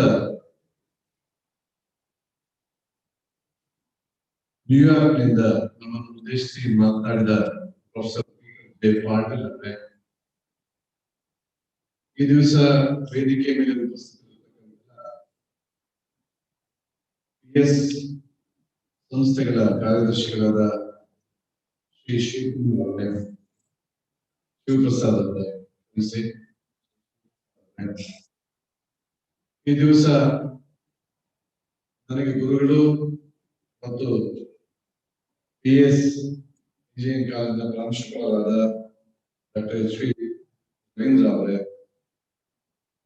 ಡಾಕ್ಟರ್ ನಾಗರತ್ನ ಅವರೇ, ಡಾಕ್ಟರ್ ಮುರಳೀಕೃಷ್ಣ ಅವರೇ ಮತ್ತು ಈ ಸಂಸ್ಥೆಯ ಇಂಜಿನಿಯರಿಂಗ್ ಕಾಲೇಜಿನ ಎಲ್ಲ ಅಧ್ಯಾಪಕೇತರ ಬಂಧುಗಳೇ, ಬಹಳ ಮುಖ್ಯವಾಗಿ ಪದವಿಯನ್ನ ಈ ವಿದ್ಯಾಲಯದಿಂದ ಜೀವನದ ಮತ್ತೊಂದು ಮಜಲಿಗೆ ಹೋಗ್ತಕ್ಕಂಥ ಎಲ್ಲ ಸ್ನಾತಕೋತ್ತರ ಮತ್ತು ಸ್ನಾತಕ ಪದವಿಯನ್ನು ಪಡೆದಿರತಕ್ಕಂಥ ಎಲ್ಲ ಯುವ ಬಂಧುಗಳೇ ಮತ್ತು ಈ ಸಮಾರಂಭದಲ್ಲಿ 77 ಜನ ಏನು ಇದ್ದೀರಿ, ನೀವು ಈ ವಿದ್ಯಾಲಯದಿಂದ ಅತ್ಯುನ್ನತವಾದ ನಿಮ್ಮ ಶೈಕ್ಷಣಿಕ ಪ್ರಗತಿಗಾಗಿ ಬಹುಮಾನಿತರಾಗಿದ್ದೀರಿ. ನಿಮ್ಮೆಲ್ಲರಿಗೂ ನಾನು ಅಭಿನಂದನೆಗಳನ್ನ, ನಿಮ್ಮ ಪೋಷಕರಿಗೆ ತಿಳಿಸ್ತಾ, ನಾನು ಬಹಳ ಔಪಚಾರಿಕವಾಗಿ ಮಾತನಾಡಿದಂತಹ ಬರೆದಂತಹ ಮಾತುಗಳು ಅದನ್ನು ಹೊರತುಪಡಿಸಿ ಕೆಲವು ವಿಚಾರಗಳನ್ನ ನಿಮ್ಮ ಜೊತೆ ಹಂಚಿಕೊಳ್ಳುವುದಕ್ಕೆ ಇಷ್ಟ. ನಾನು ಎಲ್ಲಿ ಹೋದ್ರೂ ಈ ಸಂಸ್ಥೆಯಿಂದ ನನ್ನ ಇಂಜಿನಿಯರಿಂಗ್ ವಿದ್ಯಾಭ್ಯಾಸವನ್ನು ಮುಗಿಸಿದ್ದೇನೆ ಅಂತ ಹೇಳುವುದಕ್ಕೆ ಬಹಳ ಹೆಮ್ಮೆಯನ್ನ ಪಡುತ್ತೇನೆ. ಯಾಕೆ ಅಂತ ಹೇಳಿದ್ರೆ ಈ ಸಂಸ್ಥೆಯನ್ನ ಸ್ಥಾಪಿಸಿದ ವ್ಯಕ್ತಿಯ ವ್ಯಕ್ತಿತ್ವ, ಈ ಕೆ.ವಿ. ಶಂಕರಗೌಡರ ವ್ಯಕ್ತಿತ್ವ ಬಹಳ ಶುಭ್ರವಾದ, ಸಾರ್ವಜನಿಕ ಜೀವನದಲ್ಲಿ ಅತ್ಯಂತ ಮಾದರಿಯಾದ ವ್ಯಕ್ತಿತ್ವ. ಅವರು ಈ ಭಾಗಕ್ಕೆ ವಿದ್ಯೆಯನ್ನ ಯಾವ ರೀತಿ ಸರ್ ಎಂ ವಿಶ್ವೇಶ್ವರಯ್ಯನವರು, ದಾವಣಗೆರೆ ಕೃಷ್ಣವರು ಇಲ್ಲನ್ನ ಒದಗಿಸಿದ್ರು, ಹಾಗೆ ವಿದ್ಯೆಯನ್ನ ಒದಗಿಸಿದ್ರು. ಇಡೀ ಸಾಂಸ್ಕೃತಿಕ ಸಾಹಿತ್ಯಿಕ ಜೀವನದ ಮೂಲಕ ಇಲ್ಲಿ ನಾಟಕಗಳನ್ನು ಆಡಿಸುವುದರ ಮೂಲಕ ಈ ಸಂಸ್ಥೆಗೆ ಬೇಕಾದ ದೇಣಿಗೆಯನ್ನು ಸಂಗ್ರಹಿಸಿ ಈ ಸಂಸ್ಥೆಗಳನ್ನು ಕಟ್ಟಿದರು. ಈ ದಿವಸದ ಮುಖ್ಯ ಅತಿಥಿಗಳಾದ ಪ್ರೊಫೆಸರ್ ಪೀಟರ್ ಜೆ ಪಾಟೀಲ್ ಅವರು ತಮ್ಮ ಭಾಷಣದಲ್ಲಿ ಹೇಳಿದ್ದಾರೆ, ನಮ್ಮೆಲ್ಲರಿಗೂ ಬಹಳ ಮುಖ್ಯವಾದದ್ದು ಇಂಟಿಗ್ರಿಟಿ, ನಮ್ಮ ಅತ್ಯಂತ ಮುಖ್ಯವಾದ ಪ್ರಾಮಾಣಿಕತೆ. ಅಂತಹ ಪ್ರಾಮಾಣಿಕತೆಯ ಮೂರ್ತಿಗತ ರೂಪದಂತಿದ್ದ ಶ್ರೀ ಕೆ.ವಿ. ಶಂಕರಗೌಡರು ಕಟ್ಟಿದ ಈ ವಿದ್ಯಾಲಯದಲ್ಲಿ ನಾನು ಓದಿದೆ ಎನ್ನುವುದೇ ನನ್ನ ಭಾಗ್ಯದ ಕ್ಷಣ. ಈ ದಿವಸ ನನಗೆ ಆಶ್ಚರ್ಯ ಆಗ್ತದೆ, ನಾನು ಇಲ್ಲಿ ನಿಂತು ನಿಮ್ಮನ್ನು ಉದ್ದೇಶಿಸಿ ಮಾತನಾಡ್ತಾ ಇದ್ದೀನಿ ಅಂತ. ಅದಕ್ಕೆ ಕಾರಣಗಳಿದ್ದಾವೆ, ಅದನ್ನ ಹೇಳ್ತೇನೆ. ನಾನು ಈ ವಿದ್ಯಾಲಯದಲ್ಲಿ ಓದುವ ಅತ್ಯಂತ ಸಾಮಾನ್ಯ ವಿದ್ಯಾರ್ಥಿ. ನನಗೆ ಅಕಾಡೆಮಿಕ್ ಎಕ್ಸಲೆನ್ಸ್ ಅಂದ್ರೆ ಶೈಕ್ಷಣಿಕವಾಗಿ ಅತ್ಯಂತ ನೀವೇನು ಏನೆಲ್ಲ ಗಳಿಸಿದ್ದೀರಿ ಅದನ್ನ ಗಳಿಸುವುದಕ್ಕೆ ಸಾಧ್ಯ ಆಗಿಲ್ಲ, ರ್ಯಾಂಕ್ ಅನ್ನು ಗಳಿಸುವುದಕ್ಕೆ ನನಗೆ ಸಾಧ್ಯ ಆಗಿಲ್ಲ. ಹಾಗಾಗಿ ನಾನು ನಿಮ್ಮೆಲ್ಲರನ್ನು ನನಗಿಂತ ಹೆಚ್ಚು ಬುದ್ಧಿವಂತರು, ಪ್ರತಿಭಾನ್ವಿತರು ಅಂತ ಪರಿಗಣಿಸ್ತೇನೆ. ನಿಮ್ಗೆಲ್ಲ ಆಶ್ಚರ್ಯ ಆಗ್ಬೋದು, ನನ್ನ ಜೊತೆ ಶ್ರೀ ಮಂಜುನಾಥ್ ವಿದ್ಯಾರ್ಥಿ, ನಮ್ಮ ಸಹಪಾಠಿ. ಅವರು ದಿನನಿತ್ಯ ಬೆಂಗಳೂರಿನಿಂದ ಮಂಡ್ಯಕ್ಕೆ ರೈಲಿನಲ್ಲಿ ಪ್ರಯಾಣವನ್ನು ಮಾಡಿ 3ನೇ ರ್ಯಾಂಕ್ ಅನ್ನ ಯೂನಿವರ್ಸಿಟಿ ಮಟ್ಟದಲ್ಲಿ ಗಳಿಸ್ತಾರೆ. ಅವರನ್ನ ನೋಡ್ಬೇಕು ಅಂತ ಹೇಳಿ ಆ ವಿಶ್ವವಿದ್ಯಾಲಯದ ಘಟಿಕೋತ್ಸವದಲ್ಲಿ ಪದವಿ ಪ್ರದಾನ ಸಮಾರಂಭದಲ್ಲಿ ಮೆಡಲ್ ಅನ್ನ ಅವರು ತೆಗೆದುಕೊಂಡು ನೋಡ್ಬೇಕು ಅಂತ ಹೇಳಿ ನಾವೆಲ್ಲ ಸ್ನೇಹಿತರು ಹೋಗಿದ್ವಿ. ಆದ್ರೆ ನಮ್ಗೆ ಒಳಗಡೆ ಹೋಗೋದಕ್ಕೆ ಆ ಇನ್ವಿಟೇಷನ್ ಇರಲಿಲ್ಲ ಅಂತ ಹೇಳಿ ಅಲ್ಲಿ ಪೊಲೀಸ್ನವರು ಕೊನೆಗೆ ಅಲ್ಲಿದ್ದಂತ ಒಬ್ಬ ಹೆಡ್ ಕಾನ್ಸ್ಟೇಬಲ್ ಅವ್ರನ್ನ ನಾನು ಬಹಳ ರಿಕ್ವೆಸ್ಟ್ ಮಾಡೋದ್ಮೇಲೆ ನಾನು ಹೇಳಿದೆ, ನನ್ನ ಸ್ನೇಹಿತರು ಒಬ್ರು ಈ ರೀತಿ ರ್ಯಾಂಕ್ ಗಳಿಸಿದ್ರೆ ಅವರ ಪದವಿಯನ್ನ ಸ್ವೀಕಾರ ಮಾಡೋದು ನೋಡ್ಬೇಕು ಅಂತ ಬಿಟ್ರು. ಒಳಗಡೆ ಹೋದ್ವಿ, ಆದ್ರೆ ಅಷ್ಟೊತ್ತಿಗೆ ರಾಷ್ಟ್ರೀಯ ನಡೀತಾ ಇದೆ. ಇಷ್ಟು ಸಾಮಾನ್ಯ ವಿದ್ಯಾರ್ಥಿಯಾದ ನಾನು ಇವತ್ತು ಇಲ್ಲಿ ನಿಮ್ಮನ್ನೆಲ್ಲ ಉದ್ದೇಶಿಸಿ ಮಾತನಾಡೋದಕ್ಕೆ ಕಾರಣ ಏನು ಅಂತ ಹೇಳಿದ್ರೆ ಜೀವನದ ಪ್ರವಾಹ. ಜೀವನ ಒಂದು ದೊಡ್ಡ ಪ್ರವಾಹ ಇದ್ದಾಗ ಅಲ್ಲಿ ನೀವು ಹೇಗೆ ಈಜುತ್ತೀರೋ ಹಾಗೆ ನಿಮಗೆ ಬೆಳಕಾಗುತ್ತೆ. ಈ ಪ್ರವಾಹದಲ್ಲಿ ನೀವು ಒಂದು ಹಂತವನ್ನು ಈಗ ತಲುಪಿದ್ದೀರಿ. ಈ ಹಂತವನ್ನು ತಲುಪುವುದಕ್ಕೆ ವಿದ್ಯಾಲಯ ಕಾರಣ ಆಗಿದೆ. ವಿದ್ಯಾಲಯವನ್ನು ರೂಪಿಸಿದ ಶ್ರೀ ಕೆ.ವಿ. ಶಂಕರಗೌಡರು, ಅದರ ನಂತರ ಮುನ್ನಡೆಸಿದಂತಹ ಶ್ರೀ ಕೊಡಯ್ಯನವರು, ಶ್ರೀ ಕೆ. ಸಚ್ಚಿದಾನಂದ ಅವರು ಮತ್ತು ಮುಂದೆ ಇರುವಂತಹ ವಿದ್ಯಾನಂದವರ ಮೇಲೆ ಬಹಳ ದೊಡ್ಡ ಜವಾಬ್ದಾರಿ ಇದೆ. ಇವರೆಲ್ಲರೂ ನೀವು ಈ ಹಂತದ ತಡವನ್ನು ಹೊಂದುವುದಕ್ಕೆ ಕಾರಣರಾಗಿದ್ದಾರೆ. ನನಗೆ ಇಲ್ಲಿ ನಿಂತು ಮಾತನಾಡುವುದು ಭಾಗ್ಯದ ಕ್ಷಣ ಅಂತ ಹೇಳುವುದಕ್ಕೆ ಅನೇಕ ಕಾರಣ. ನಾನು ಸಾಮಾನ್ಯ ವಿದ್ಯಾರ್ಥಿಯಾಗಿ ಈ ವಿದ್ಯಾಲಯದಲ್ಲಿ ಇದ್ದ ನಮ್ಮ ಈ ವಿದ್ಯಾಲಯದ ಕೆಲವು ಅನುಭವಗಳನ್ನು ಹೇಳಬೇಕು ಅಂತ ಹೇಳಿ ನನಗೆ ಡಾಕ್ಟರ್ ರವೀಂದ್ರ ಅವರು ಆದೇಶವನ್ನು ಮಾಡಿದ್ದಾರೆ. ನನಗೆ ಡ್ರಾಯಿಂಗ್ ತಗೊಂಡು ಬಹಳ ಯಂಗ್ಸ್ಟರ್, ಬಹಳ ಯುವಕರು ಮತ್ತೆ ಈಗ ಹೇಗೆ ಪಾದರಸದಂತೆ ಚಟುವಟಿಕೆಯಿಂದ ಇದಾರೋ ಅದಕ್ಕಿಂತ ಹೆಚ್ಚಿನ ಚಟುವಟಿಕೆಯಿಂದ ಇದ್ದಾರೆ. ಅವರು ನನಗೆ ಆದೇಶ ಮಾಡಿದ್ದಾರೆ ಕೆಲವು ಅನುಭವಗಳನ್ನು ನನಗೆ ಹೇಳಿ ಅಂತ. ಹೀಗಾಗಿ ಇದು ಬಹಳ ಔಪಚಾರಿಕವಾದ ಸಮಾರಂಭ ಆದ್ರೂ ನಾನು ಔಪಚಾರಿಕವಾಗಿ ಮಾತನಾಡಬೇಕಾಗಿದ್ರು ಕೆಲವು ವಿಷಯಗಳನ್ನ ಅನೌಪಚಾರಿಕವಾಗಿ ಹಂಚಿಕೊಳ್ತಾರೆ. ಈ ನನ್ನ ಸಾಹಿತ್ಯದ ಆಸಕ್ತಿಗೆ ಮತ್ತು ಚಟುವಟಿಕೆಗೆ ಎಲ್ಲರೂ ಕೂಡ ಇಲ್ಲಿ ಸ್ಪಂದಿಸ್ತಾ ಇದ್ದಾರೆ ನಮ್ಮ ಯಾಕಂದ್ರೆ ಇಲ್ಲಿ ನಮ್ಮ ಪ್ರೊಫೆಸರ್ BLS ಮೂರ್ತಿ ಅವರು, ರಾಮಲಿಂಗಯ್ಯನವರು ಇಲ್ಲಿದ್ದಾರೆ.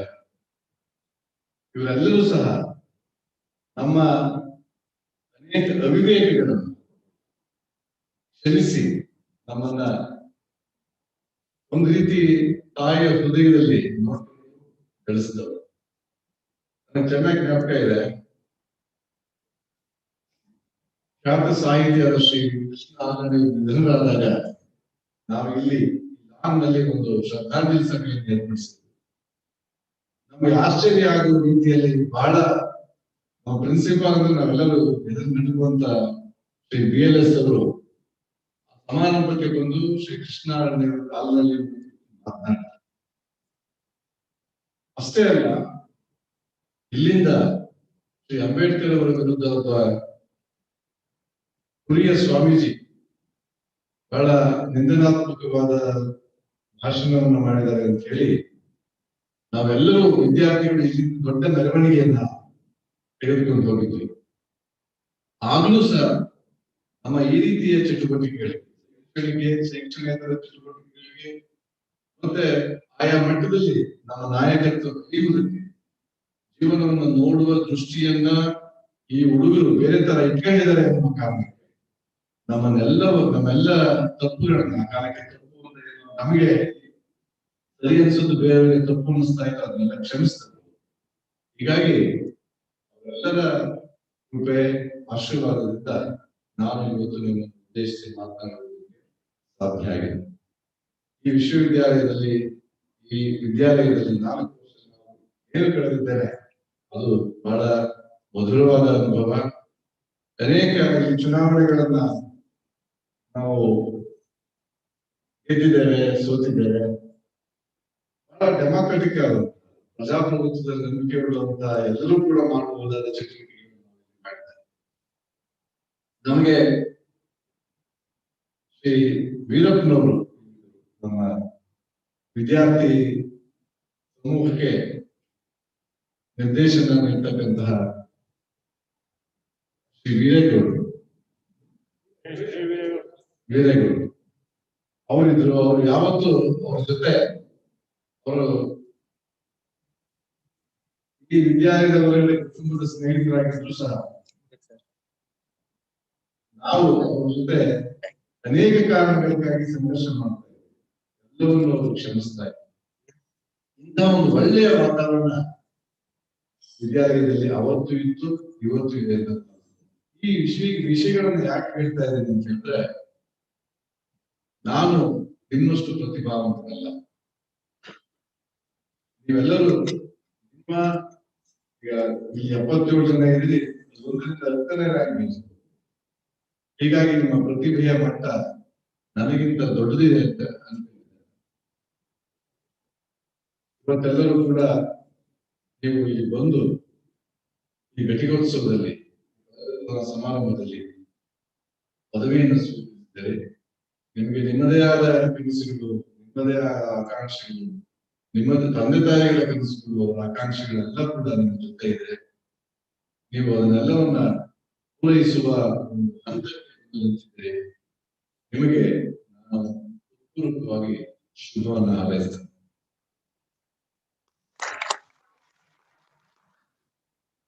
ಈಗ ಎಲ್ಲ ನಮಗೆ ಗೊತ್ತಿದೆ, ನಾವು ಈ ವಿಶೇಷ ಘಟಿಕೋತ್ಸವ ಸಮಾರಂಭ ಯಾಕೆಂದ್ರೆ ಕರೋನಾ ಎಸೆದಿರುವ ಸವಾಲಿನ ಜೊತೆ ಮಾತಾಡ್ತಾ ಇದ್ದಾರೆ. ನನಗೆ ಈ ಗ್ರಾಜುಯೇಷನ್ ಸೆರೆಮನಿಗೆ ಬರ್ಬೇಕು ಅಂತ ಹೇಳಿದಾಗ ಆಶ್ಚರ್ಯ ಆಗಿದೆ. ಯಾಕಂತ ಹೇಳಿದ್ರೆ ಈ ಕೋವಿಡ್ ನ ಸಂದರ್ಭದಲ್ಲಿ, ಕರೋನಾದ ಸಂದರ್ಭದಲ್ಲಿ ರೀತಿಯ ಘಟಿಕೋತ್ಸವ ಆಗಬಹುದು ಅಂತ ಹೇಳಿ. ಆದರೆ ಕರೋನಾ ಎಸೆದಿರುವ ಸವಾಲು ಏನಿದೆ ಅದನ್ನ ಮೀರುವ ಪ್ರಯತ್ನವನ್ನ ಎಲ್ಲ ಹಂತದಲ್ಲೂ ನಾವು ಮಾಡಬೇಕಾಗಿದೆ. ಅದು ಮಾಸ್ಕ್ ಧರಿಸುವುದು ಜೊತೆಗೆ ನಮ್ಮ ಆತ್ಮಸ್ಥೈರ್ಯ ಕೂಡ. ವಿಜ್ಞಾನ ಮತ್ತು ತಂತ್ರಜ್ಞಾನಕ್ಕೆ ಕರೋನಾ ಎಸೆದಿರುವ ಸವಾಲು ಏನಿದೆ ಅದು ಬಹಳ ವಿಶಿಷ್ಟವಾದ ಒಂದು ಶತಮಾನ ನೀವು ವಿಜ್ಞಾನ ಮತ್ತು ತಂತ್ರಜ್ಞಾನದ ಬೆಳವಣಿಗೆಯನ್ನು ಗಮನಿಸಿದರೆ, ನೀವು ಕಳೆದ ಶತಮಾನ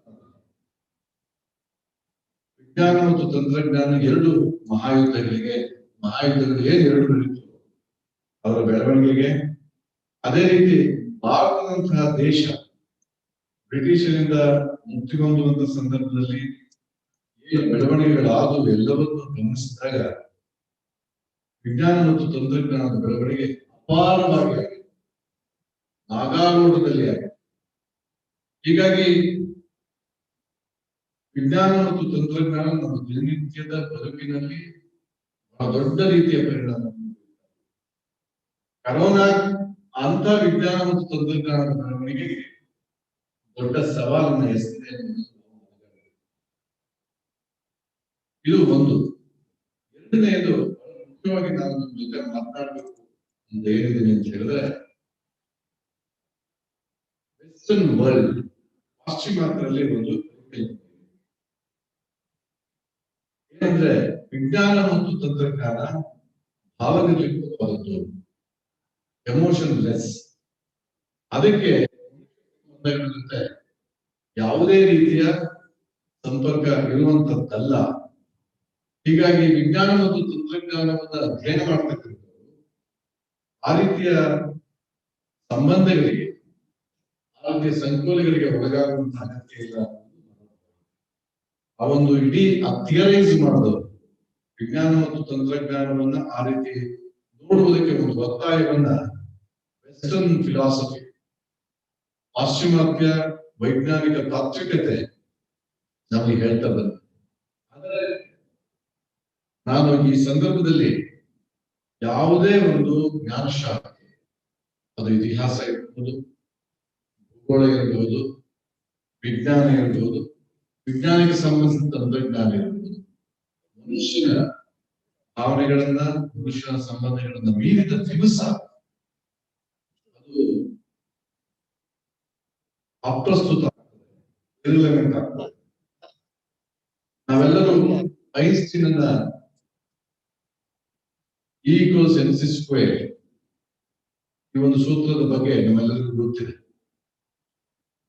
E=mc² ಅಟಮ್ ಬಾಂಬ್ನ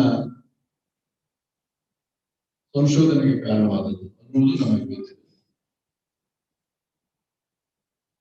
E=mc² ಸಂಶೋಧನೆ ಆದ್ಮೇಲೆ relativity, theory of special relativity ಸಂಶೋಧನೆಯನ್ನು ಮಾಡಿದ ಮೇಲೆ ಆಗ ಅಮೆರಿಕದ ಅಧ್ಯಕ್ಷನಿಗೆ ಒಂದು ಪತ್ರವನ್ನು ಬರೀತಾರೆ. ಏನ್ ಪತ್ರವನ್ನು ಬರೀತಾರೆ ಅಂತ ಹೇಳಿದ್ರೆ, ಜರ್ಮನಿ ನಮಗಿಂತ ಮುಂಚೆ E=mc² ಮೂಲಕ ಬಹಳ ದೊಡ್ಡ ಪ್ರಮಾಣದ ಅಣುಬಾಂಬನ್ನ ತಯಾರಿಸಿ ಬಿಡಬಹುದು. ಆದ್ರಿಂದ ಈ ಹಂತದಲ್ಲಿ ಅಮೆರಿಕ ಒಂದು ಹೆಜ್ಜೆ ಮುಂದೆ ಹೋಗುವಂತಹ, ಅಣುಬಾಂಬನ್ನು ತಯಾರಿಸುವಂತಹ ನಿಟ್ಟಿನಲ್ಲಿ ಕೆಲಸ ಮಾಡಬೇಕು. ಅಣುಬಾಂಬ್ ತಯಾರು ಆಗುತ್ತೆ. ನಮ್ಗೆಲ್ಲ ಗೊತ್ತಿದೆ, ಹಿರೋಶಿಮಾ ಮತ್ತು ನಾಗಸಾಕಿ ಮೇಲೆ ಎರಡನೆಯ ಮಹಾಯುದ್ಧವನ್ನ ಮುಕ್ತಾಯಗೊಳಿಸಬೇಕು ಅನ್ನೋ ಕಾರಣಕ್ಕೆ ಪರ್ಲ್ ಹಾರ್ಬರ್ನ ದಾಳಿ ಆದ್ಮೇಲೆ ಹಿರೋಶಿಮಾ ಮತ್ತು ನಾಗಸಾಕಿ ಲಕ್ಷಾಂತರ ಜನ ಸಾಯ್ತಾರೆ, ಸಾವು ನೋವು. ಆಗ ಐನ್ಸ್ಟೀನ್ಗೆ ಅರ್ಥ ಆಗ್ತದೆ ತಾನು ನೀಡಿದ ಸಲಹೆ ಹೇಗೆ ಮಾನವತೆಗೆ ವಿರುದ್ಧವಾಗಿತ್ತು.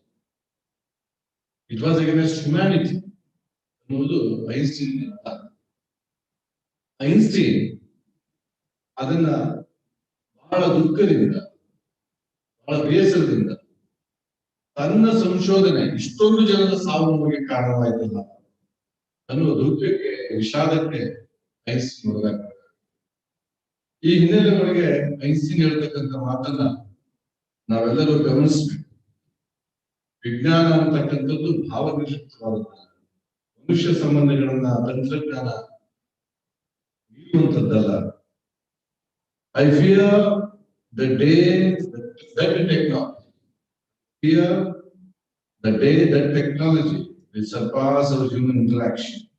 The world will have a generation of idiots. ತನ್ನನ್ನೇ ಒಬ್ಬ ಮಹಾವಿಜ್ಞಾನಿ ಮೂರ್ಖನನ್ನಾಗಿ ಕರೆದುಕೊಂಡಂತಹ the human spirit must prevail over technology. ಯಾವುದು ಮನುಷ್ಯತ್ವ ಇರ್ತದೋ ಅದು ಟೆಕ್ನಾಲಜಿಯ ಮೇಲೆ ಮೇಲುಗೈಯನ್ನು ನಡೆಸ್ತದೆ.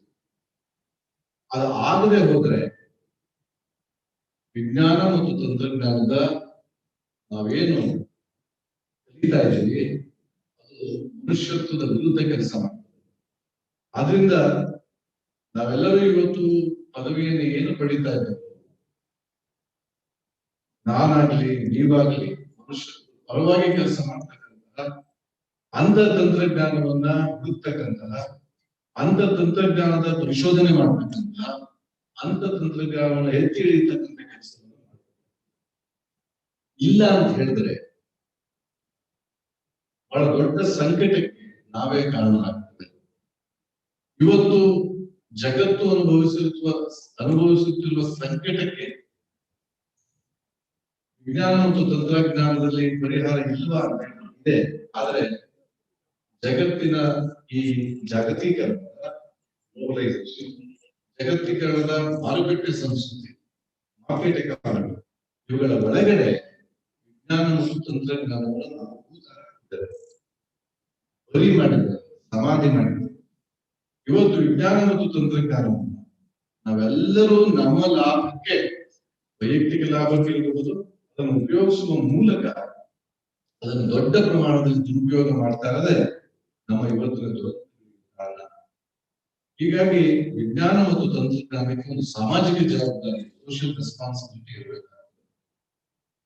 ಇಂಥ ಸಾಮಾಜಿಕ ಜವಾಬ್ದಾರಿ ಇತ್ತು. ಹೀಗಾಗಿ ಸಾಮಾಜಿಕ ಜವಾಬ್ದಾರಿ ಇದ್ದವರೇ ಇಂಥ ವಿದ್ಯಾಲಯಗಳನ್ನು ನಿರ್ಮಾಣ ಮಾಡೋದಕ್ಕೆ ಸಾಧ್ಯ ಇದೆ.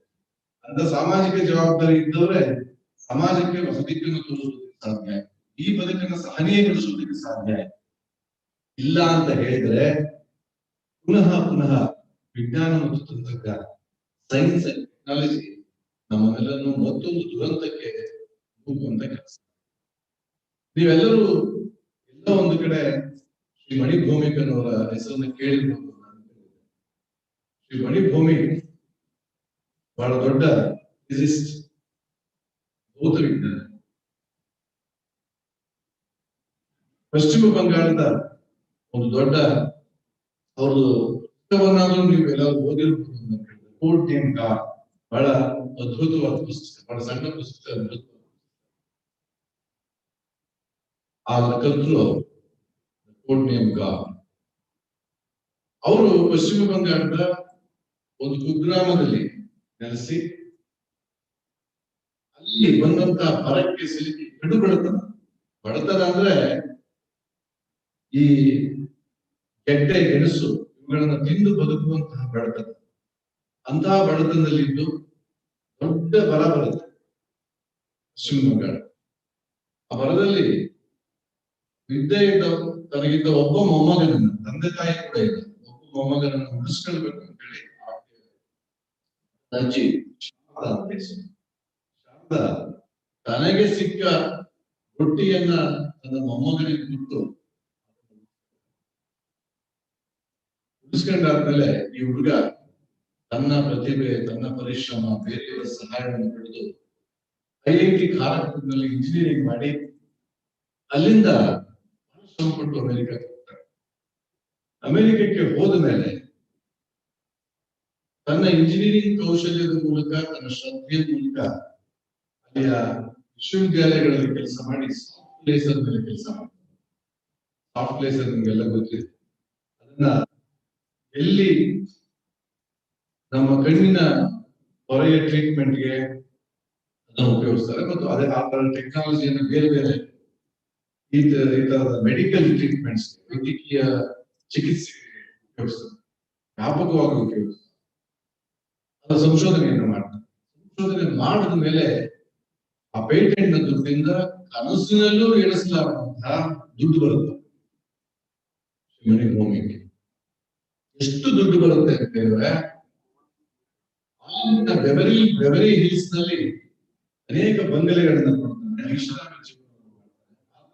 ಸ್ನೇಹಿತರೆಲ್ಲ ಜಿಮ್ಮಿ ಕಾರ್ಟರ್, ರೊನಾಲ್ಡ್ ರೇಗನ್ ಇವರನ್ನ ಅಧ್ಯಕ್ಷರಾದವರು ಮುಂದೆ ಅಲ್ಲ, ಅವನ್ನೆಲ್ಲರೂ ತನ್ನ ಮನೆಗೆ ಆಹ್ವಾನಿಸಿ ಪಾರ್ಟಿಗಳನ್ನು ಒಂದು ದೊಡ್ಡ ಶ್ರೀಮಂತಿಕೆ ಅವನಿಗೆ ಬರುತ್ತೆ. ಒಂದು ದಿವಸ ಅವನಿಗೆ ತನ್ನ ಬಗ್ಗೆ ತಾನಿಗೆ ಜಿಗುಪ್ಸೆ ಆಗ್ತದೆ. ಏನಂತ ಹೇಳಿದ್ರೆ, ನನ್ನ ದೇಶ ಒಂದು ಬಡತನದಲ್ಲಿ ಇರ್ತಕ್ಕಂಥ ದೇಶ. ನಾನು ಹೊಂದಿರತಕ್ಕಂಥ ಕುಗ್ರಾಮದಿಂದ ನಾನು ಬಂದಿದ್ದೇನೆ. ನನ್ನ ಅಜ್ಜಿ ಶಾರದಾ ತನ್ನ ಪ್ರಾಣವನ್ನ ನನಗಾಗಿ ಬಲಿ ಕೊಟ್ಟು ನನ್ನ ನಾನೇನ್ ಮಾಡ್ತಾ ಇದ್ದೇನೆ? ವಿಜ್ಞಾನ ಮತ್ತು ತಂತ್ರಜ್ಞಾನ ಕೊಡ್ತಕ್ಕಂತಹ ಈ ಒಂದು ಸೌಲಭ್ಯಗಳನ್ನೆಲ್ಲವನ್ನು ಉಪಯೋಗಿಸ್ಕೊಂಡು ನಾನು ಬಹಳ ವೈಯಕ್ತಿಕವಾದ ಐಷಾರಾಮಿ ಜೀವನದಲ್ಲಿ ನಡೆಸ್ತಾ ಇದ್ದೇನೆ ಅಂತ ಹೇಳಿ ಒಂದು ಇವತ್ತು ಮಣಿಭೂಮಿಕ ಟ್ರಸ್ಟ್ ಅಲ್ಲಿಯ ಪಶ್ಚಿಮ ಬಂಗಾಳದ ಬಡ ವಿದ್ಯಾರ್ಥಿಗಳಿಗೆ, ಪಶ್ಚಿಮ ಬಂಗಾಳದಲ್ಲಿ ಸಂಶೋಧನೆ ಮಾಡತಕ್ಕಂಥವ್ರಿಗೆ, ಪಶ್ಚಿಮ ಬಂಗಾಳದಲ್ಲಿ ಯಾರು ಸಂಕಷ್ಟದಲ್ಲಿದ್ದಾರೋ ಶೈಕ್ಷಣಿಕವಾಗಿ ಅವರಿಗೆ ಸಹಾಯವನ್ನು ಮಾಡುವಂತ ಕೆಲಸ ಮಾಡ್ತಾ ಇದೆ. ಮಣಿಭೂಮಿಗೆ ಬಹಳ ಒಂದು ರಿಯಲೈಸೇಷನ್, ತನ್ನ ಆಂತರಿಕ ಕರೆ ಏನಿತ್ತು, ಹೌದು ನನ್ನ ಬೆಳವಣಿಗೆಗೆ ಒಂದು ಸಾಮಾಜಿಕ ಋಣ ಇದೆ,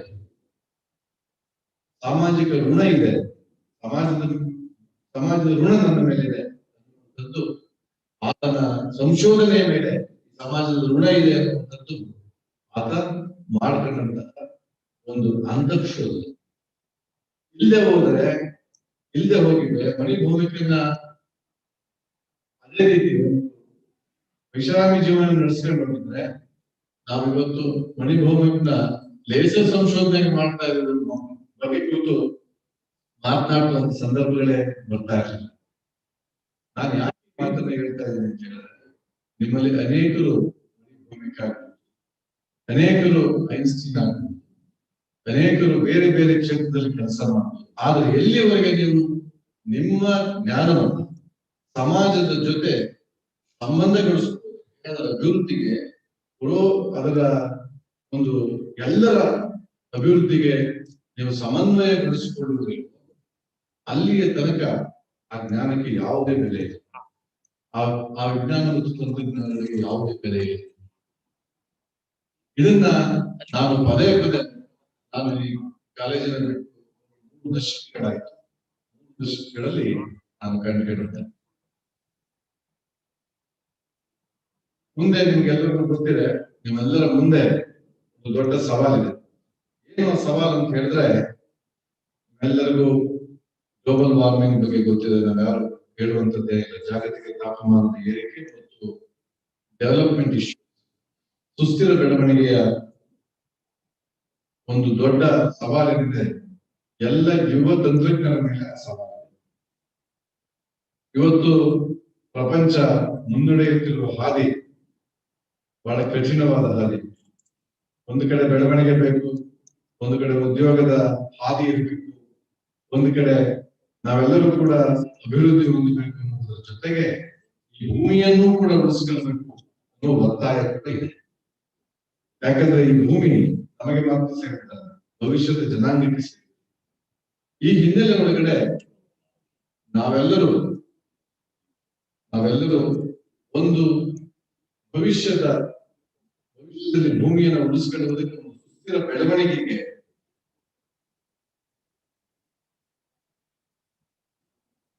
ಬೆಳವಣಿಗೆಗೆ ನಮ್ಮ ತಂತ್ರಜ್ಞಾನವನ್ನ ಯಾವ ರೀತಿ ಉಪಯೋಗಿಸ್ಬೇಕು ಅನ್ನುವುದನ್ನ ಸವಾಲಾಗಿ ಸ್ವೀಕಾರ ಮಾಡಬೇಕಾಗಿದೆ. ಇಲ್ಲಾಂದ್ರೆ ನಾವು ಕೂಡ ಬೇರೆ ಆರ್ಡಿನರಿ ಇಂಜಿನಿಯರ್ಸ್ ತರ 10ರಲ್ಲಿ 11ಆಗುವ ಸಾಧ್ಯತೆಗಳಿರ್ತವೆ ಹೊರತು ಮಹತ್ವದನ್ನ ಸಾಧಿಸೋದಕ್ಕೆ ಸಾಧ್ಯ ಆಗುತ್ತೆ. ಅದಕ್ಕೆ ಹೇಳೋದು 77 ಜನ ಏನಿದ್ದೀರಿ ನೀವೆಲ್ಲರೂ ನನಗಿಂತ ಪ್ರತಿಭಾವಂತ. ನೀವೆಲ್ಲರೂ ಮನಸ್ಸು ಮಾಡಿದ್ರೆ ಆ ಸುಸ್ಥಿರ ಬೆಳವಣಿಗೆಗೆ ನಿಮ್ಮದೇ ಒಂದು ಈ ತಂತ್ರಜ್ಞಾನವನ್ನು ಹೇಗೆ ಉಪಯೋಗಿಸಬಹುದು, ಹೇಗೆ ಸುಸ್ಥಿರ ಬೆಳವಣಿಗೆ ಉದ್ಯೋಗವನ್ನು ಸೃಷ್ಟಿ ಮಾಡಬಹುದು, ಹೇಗೆ ಅಭಿವೃದ್ಧಿಯನ್ನು ಸಾಧಿಸಬಹುದು ಅನ್ನುವ ಒಂದು ದೊಡ್ಡ challenge. Sustainable development is the real challenge to you should take as youngsters and engineers this challenge to your heart. ಬಹಳ ಇನ್ನೂ ಒಂದು ವಿಷಯದ ಬಗ್ಗೆ ನಾನು ಮಾತಾಡಬೇಕು. ಏನಂದ್ರೆ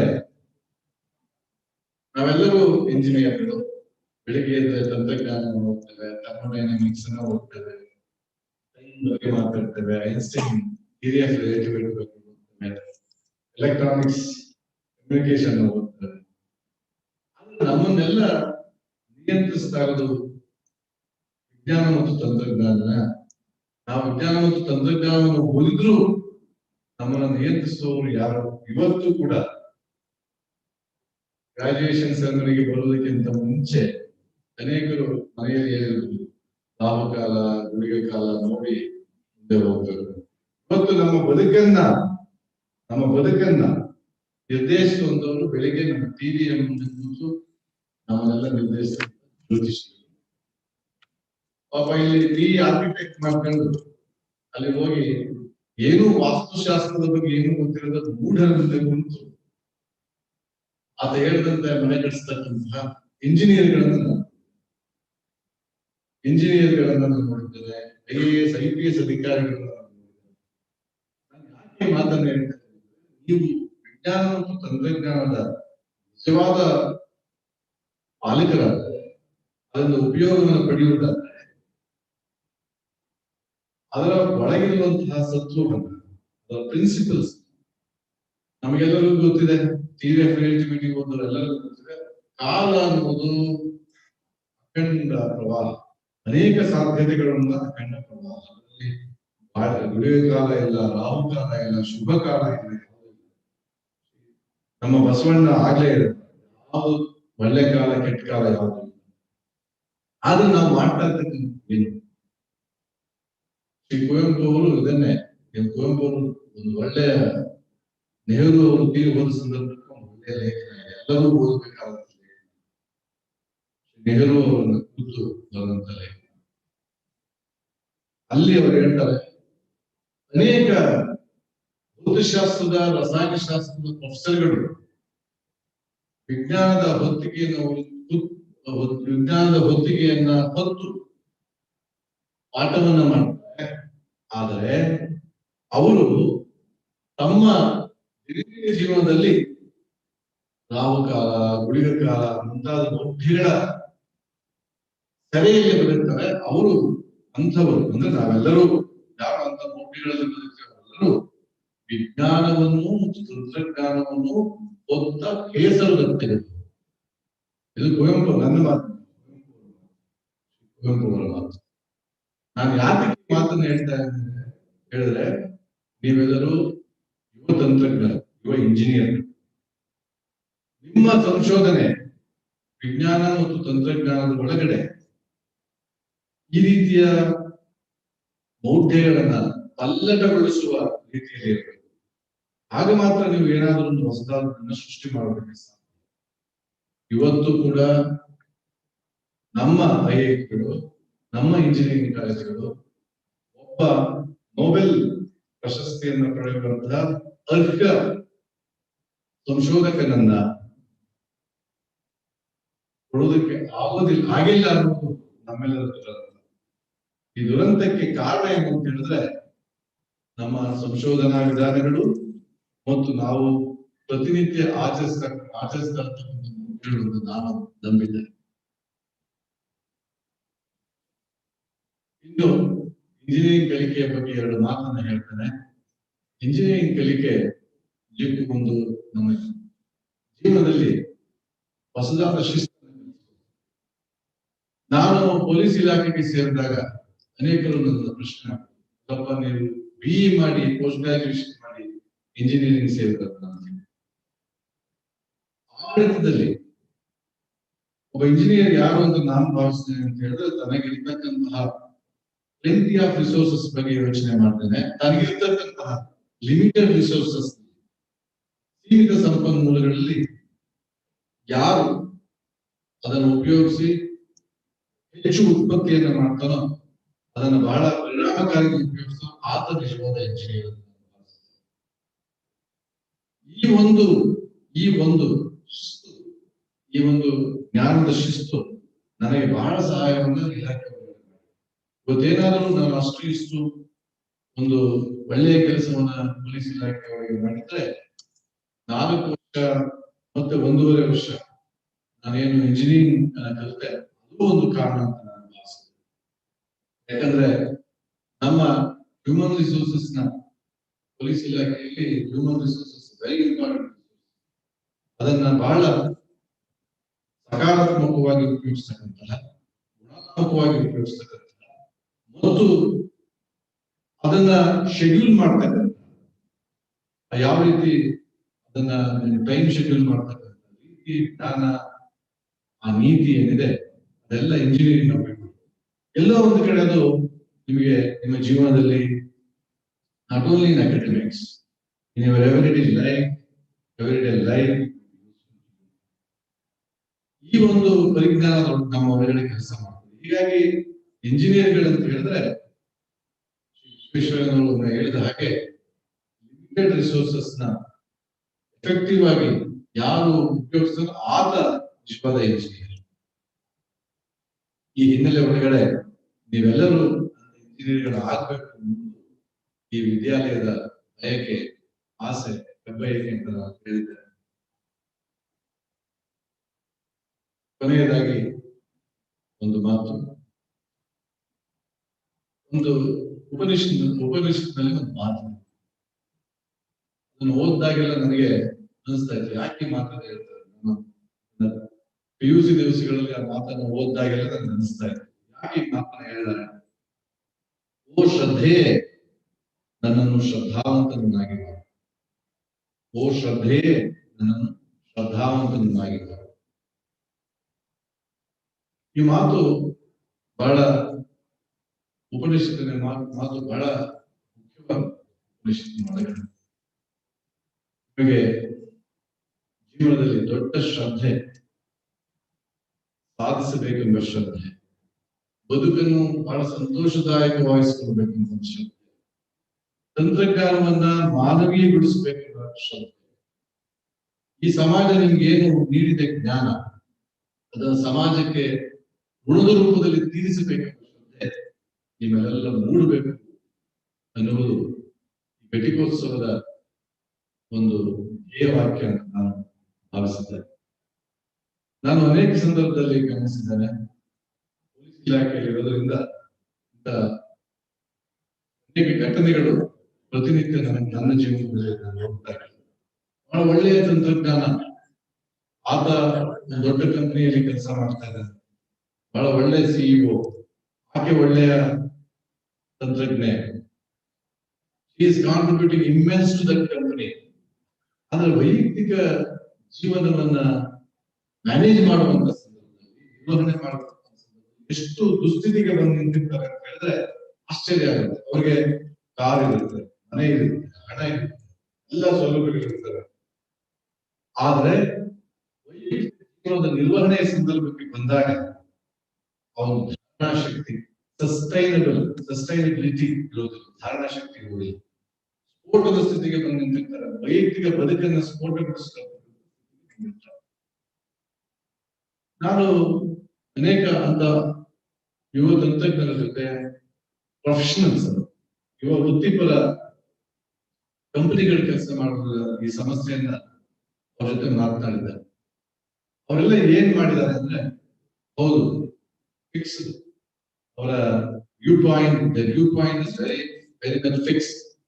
ನಾವು ಈ ಡಿಗ್ರಿಯ ಮೂಲಕ ಪಡೆಯಬಹುದಾಗುವುದು ಅಂತ ಹೇಳಿದ್ರೆ, ಕೆಲಸ ಮಾಡುವುದರ ಮೂಲಕ ಹಣ ಗಳಿಕೆ, ಕೆಲಸ ಮಾಡುವುದರ ಮೂಲಕ ಒಂದು ಕಾರು, ಕೆಲಸ ಮಾಡುವುದರ ಮೂಲಕ ಸೌಲಭ್ಯಗಳು, ಇವ್ಯಾವು ಕೂಡ ನಿಮಗೆ ಸಂತೋಷವನ್ನ ಇವಷ್ಟೇ ಸಂತೋಷವನ್ನ ಕೊಡೋದಿಲ್ಲ ಅನ್ನುವುದನ್ನ ಅವರು ಬಹಳ ಲೇಟ್ ಆಗಿ ರಿಯಲೈಸ್ ಮಾಡ್ತಿದ್ದಾರೆ ಅನ್ನುವುದು ನನ್ನ ಗಮನಕ್ಕೆ ಬಂದಿದೆ. ಹೀಗಾಗಿ ನಾನು ನಿಮಗೆ ಒಂದು ಕಿವಿ ಮಾತನ್ನ ಹೇಳ್ತೇನೆ. ಏನಂತ ಹೇಳಿದ್ರೆ, ಬದುಕು ಅಂತ ಹೇಳಿದ್ರೆ ಅದು ಕೇವಲ ಕಾರ್ಮಿಕ, ಕೇವಲ ಹಣದಿಂದ, ಕೇವಲ ಒಳ್ಳೆ ಮನೆಯಿಂದ ಸಂತೋಷದಾಯಕ ಬದುಕು ಸಂತೋಷದಾಯಕ ಆಗಬೇಕು ಅಂತ ಹೇಳಿದ್ರೆ ನಿಮ್ಮ ಸಂಬಂಧಗಳು, ನಿಮ್ಮ ತಂದೆ ತಾಯಿಗಳ ಜೊತೆ ಇರಬಹುದು, ನಿಮ್ಮ ವೈವಾಹಿಕ ಸಂಬಂಧಗಳಿರ್ಬೋದು, ನಿಮ್ಮ ಅಣ್ಣ ತಮ್ಮಂದಿರ ಜೊತೆ ಸಂಬಂಧಗಳಿರ್ಬೋದು, ಅದನ್ನ ಸಂತೋಷದಾಯಕ, ಅದಕ್ಕೆ ಸಂತೋಷದಾಯಕಗೊಳಿಸ್ಕೊಳ್ಬೇಕು ದೊಡ್ಡ ದೃಷ್ಟಿಕೋನ ನಿಮಗೆ ಬರಬೇಕಾಗ್ತದೆ. ದೃಷ್ಟಿಕೋನ ಹೆಂಗ್ ಪ್ರಾಪ್ತ ಆಗ್ತದೆ ಅಂತ ಹೇಳಿದ್ರೆ, ಒಂದು ಸಾಹಿತ್ಯದ ಓದು, ಒಂದು ಒಳ್ಳೆಯ ಸಂಗೀತ, ಕಲಾ ಮಾಧ್ಯಮದಲ್ಲಿ ಆಸಕ್ತಿ, ಒಂದು ಒಳ್ಳೆಯ ಜನರೊಡನೆ ಸಂಪರ್ಕ, ಇವುಗಳೆಲ್ಲವನ್ನ ನೀವು ಮಾಡಿದರೆ ನಿಮ್ಮ ಜೀವನದ ದೃಷ್ಟಿ ವಿಶಾಲ ಆಗ್ತದೆ, ಜೀವನ ಹೆಚ್ಚು ಸಂತೋಷ. ಕೊನೆಯದಾಗಿ ಒಂದು ಮಾತನ್ನು ಹೇಳಿ ನನ್ನ ಮಾತನ್ನ ಮುಗಿಸ್ತೇನೆ.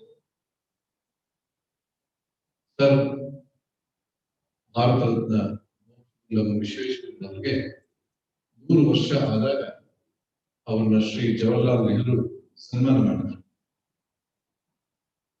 ಸನ್ಮಾನ ಮಾಡುವ ಸಂದರ್ಭದಲ್ಲಿ ಶ್ರೀ ಜವಾಹರ್ಲಾಲ್ ನೆಹರು ಒಂದು ಮಾತನ್ನ ಹೇಳಿದರು, ಮೋಕ್ಷಗುಂಡ ವಿಶ್ವೇಶ್ವರಯ್ಯ. ಏನು ಮಾತು? ನಾವು ಭಾರತೀಯರು, ಆದರೆ ಪ್ರಪಂಚದಲ್ಲಿ ಎಲ್ಲರೂ ನಮ್ಮ ಬಗ್ಗೆ ಹೇಳುವ ಮಾತು ಏನು ಅಂತ ಹೇಳಿದ್ರೆ, ನುಡಿದ ಹಾಗೆ ನಡೆಯದವರು. ಅಂದ್ರೆ ಏನು ಮಾತನಾಡ್ತಾರೆ ಹಾಗೆ ನಡೆಯದವರು ನಾವು, ಮತ್ತು ನುಡಿದ ಹಾಗೆ ನಡೆಯದವರು, ಮತ್ತು ಏನು ಆಗುವುದಿಲ್ಲವೋ ಅದನ್ನೇ ಮಾತನಾಡುತ್ತಾ ಕುಳಿತುಕೊಳ್ಳುವುದು. ಏನು ಆಗೋದಿಲ್ಲ ಅದನ್ನೇ ಮಾತನಾಡ್ತಾ ಕುಳಿತುಕೊಳ್ಳುವರು ನಾವು ಅನ್ನುವ ಒಂದು ಕೆಟ್ಟ ಮಾತನ್ನ ಪ್ರಪಂಚ ಭಾರತೀಯರ ಬಗ್ಗೆ ಹೇಳುತ್ತೆ. ಆದರೆ ನೀವು ವಿಶ್ವೇಶ್ವರಯ್ಯ, ಆದರೆ ನೀವು ಅದಕ್ಕೆ ವಿರುದ್ಧವಾಗಿ ಜೀವಿಸ್ತಾ ಇದ್ದೀರಿ. ವಿಶ್ವೇಶ್ವರಯ್ಯನಿಗೆ ನೆಹರು, ಆದರೆ ನೀವು ಅದಕ್ಕೆ ವಿರುದ್ಧವಾಗಿ ನಡೆಯುವವರು, ಆಗುವಂತದ್ದನ್ನೇ ಮಾತನಾಡಬಹುದು. ನೆಹರು ಅವರು ಏನು ಹೇಳಿದ್ರು ಮಾತು, ನೀವು ಆ ರೀತಿ ಅದಕ್ಕೆ ವಿರುದ್ಧವಾಗಿ ನುಡಿದಂತೆ ನಡೆಯುವವರು, ಆಗುವುದನ್ನೇ ಮಾತನಾಡುವರು, ಅಂತಹ ನೀವೆಲ್ಲ ಆಗಿ ಹೇಳಿ ನನ್ನನ್ನ ಇಲ್ಲಿ ಮಾತನಾಡ್ಲಿಕ್ಕೆ ಕರೆದು ಬಹಳ ಅವಕಾಶ ಮಾಡಿ ನಿಮ್ಮನ್ನೆಲ್ಲ ಪ್ರತಿಭಾವಂತರನ್ನ ನೋಡುವುದಕ್ಕೆ ಅವಕಾಶ ಮಾಡಿಕೊಟ್ಟ ಎಲ್ಲರಿಗೂ ನಾನು ಅಭಿವಂದಿಸಿ ನನ್ನ ಮಾತುಗಳನ್ನು ಮುಗಿಸ್ತೇನೆ. ಜೈ ಹಿಂದ್, ಜೈ Karnataka.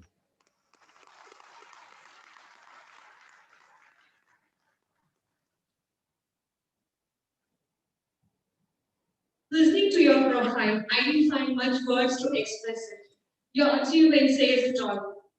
You touched almost all topics like education, technology, family, society, literature, politics. We found you are the encyclopedia for the young generation. Thank you for carrying the name of peace, PSC, wherever you go, and sharing your memories and experience, which will be an inspiration for our students. Thank you, sir.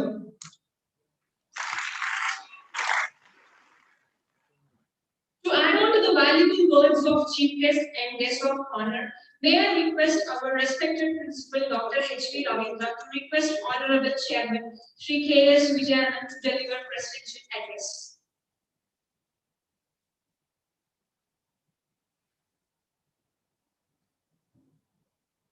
ಅಧ್ಯಕ್ಷತೆ ಭಾಷಣವನ್ನು KS. Vijayanna ಮಾಡುವ ಮುಂಚೆ ನಾನು ಒಂದೆರಡು ಮಾತಾಡ ನಮ್ಮ ಇವತ್ತಿನ ಮುಖ್ಯ ಅತಿಥಿ ಏನ್ ಹೇಳಿದ್ರು ಸಾಮಾನ್ಯ ವಿದ್ಯಾರ್ಥಿ ಅನ್ನೋದು ಅವರು ಯಾವ ತರ ಹೇಳಿದ್ರಿಂದ ಗೊತ್ತಿಲ್ಲ. ಅವರ ಜ್ಞಾನ ಏನಿದೆ ಅಂತ ಅವ್ರು ತೋರಿಸಿದ್ದಾರೆ ಮುಂದೆ. ನಾನು ನಿಮ್ಮ ಗುರುಗಳ ಪರವಾಗಿ ನಾನು ನಿಮಗೆ ವಂದನೆಯನ್ನ ಸಲ್ಲಿಸಲು ಇಷ್ಟಪಡ್ತೀನಿ.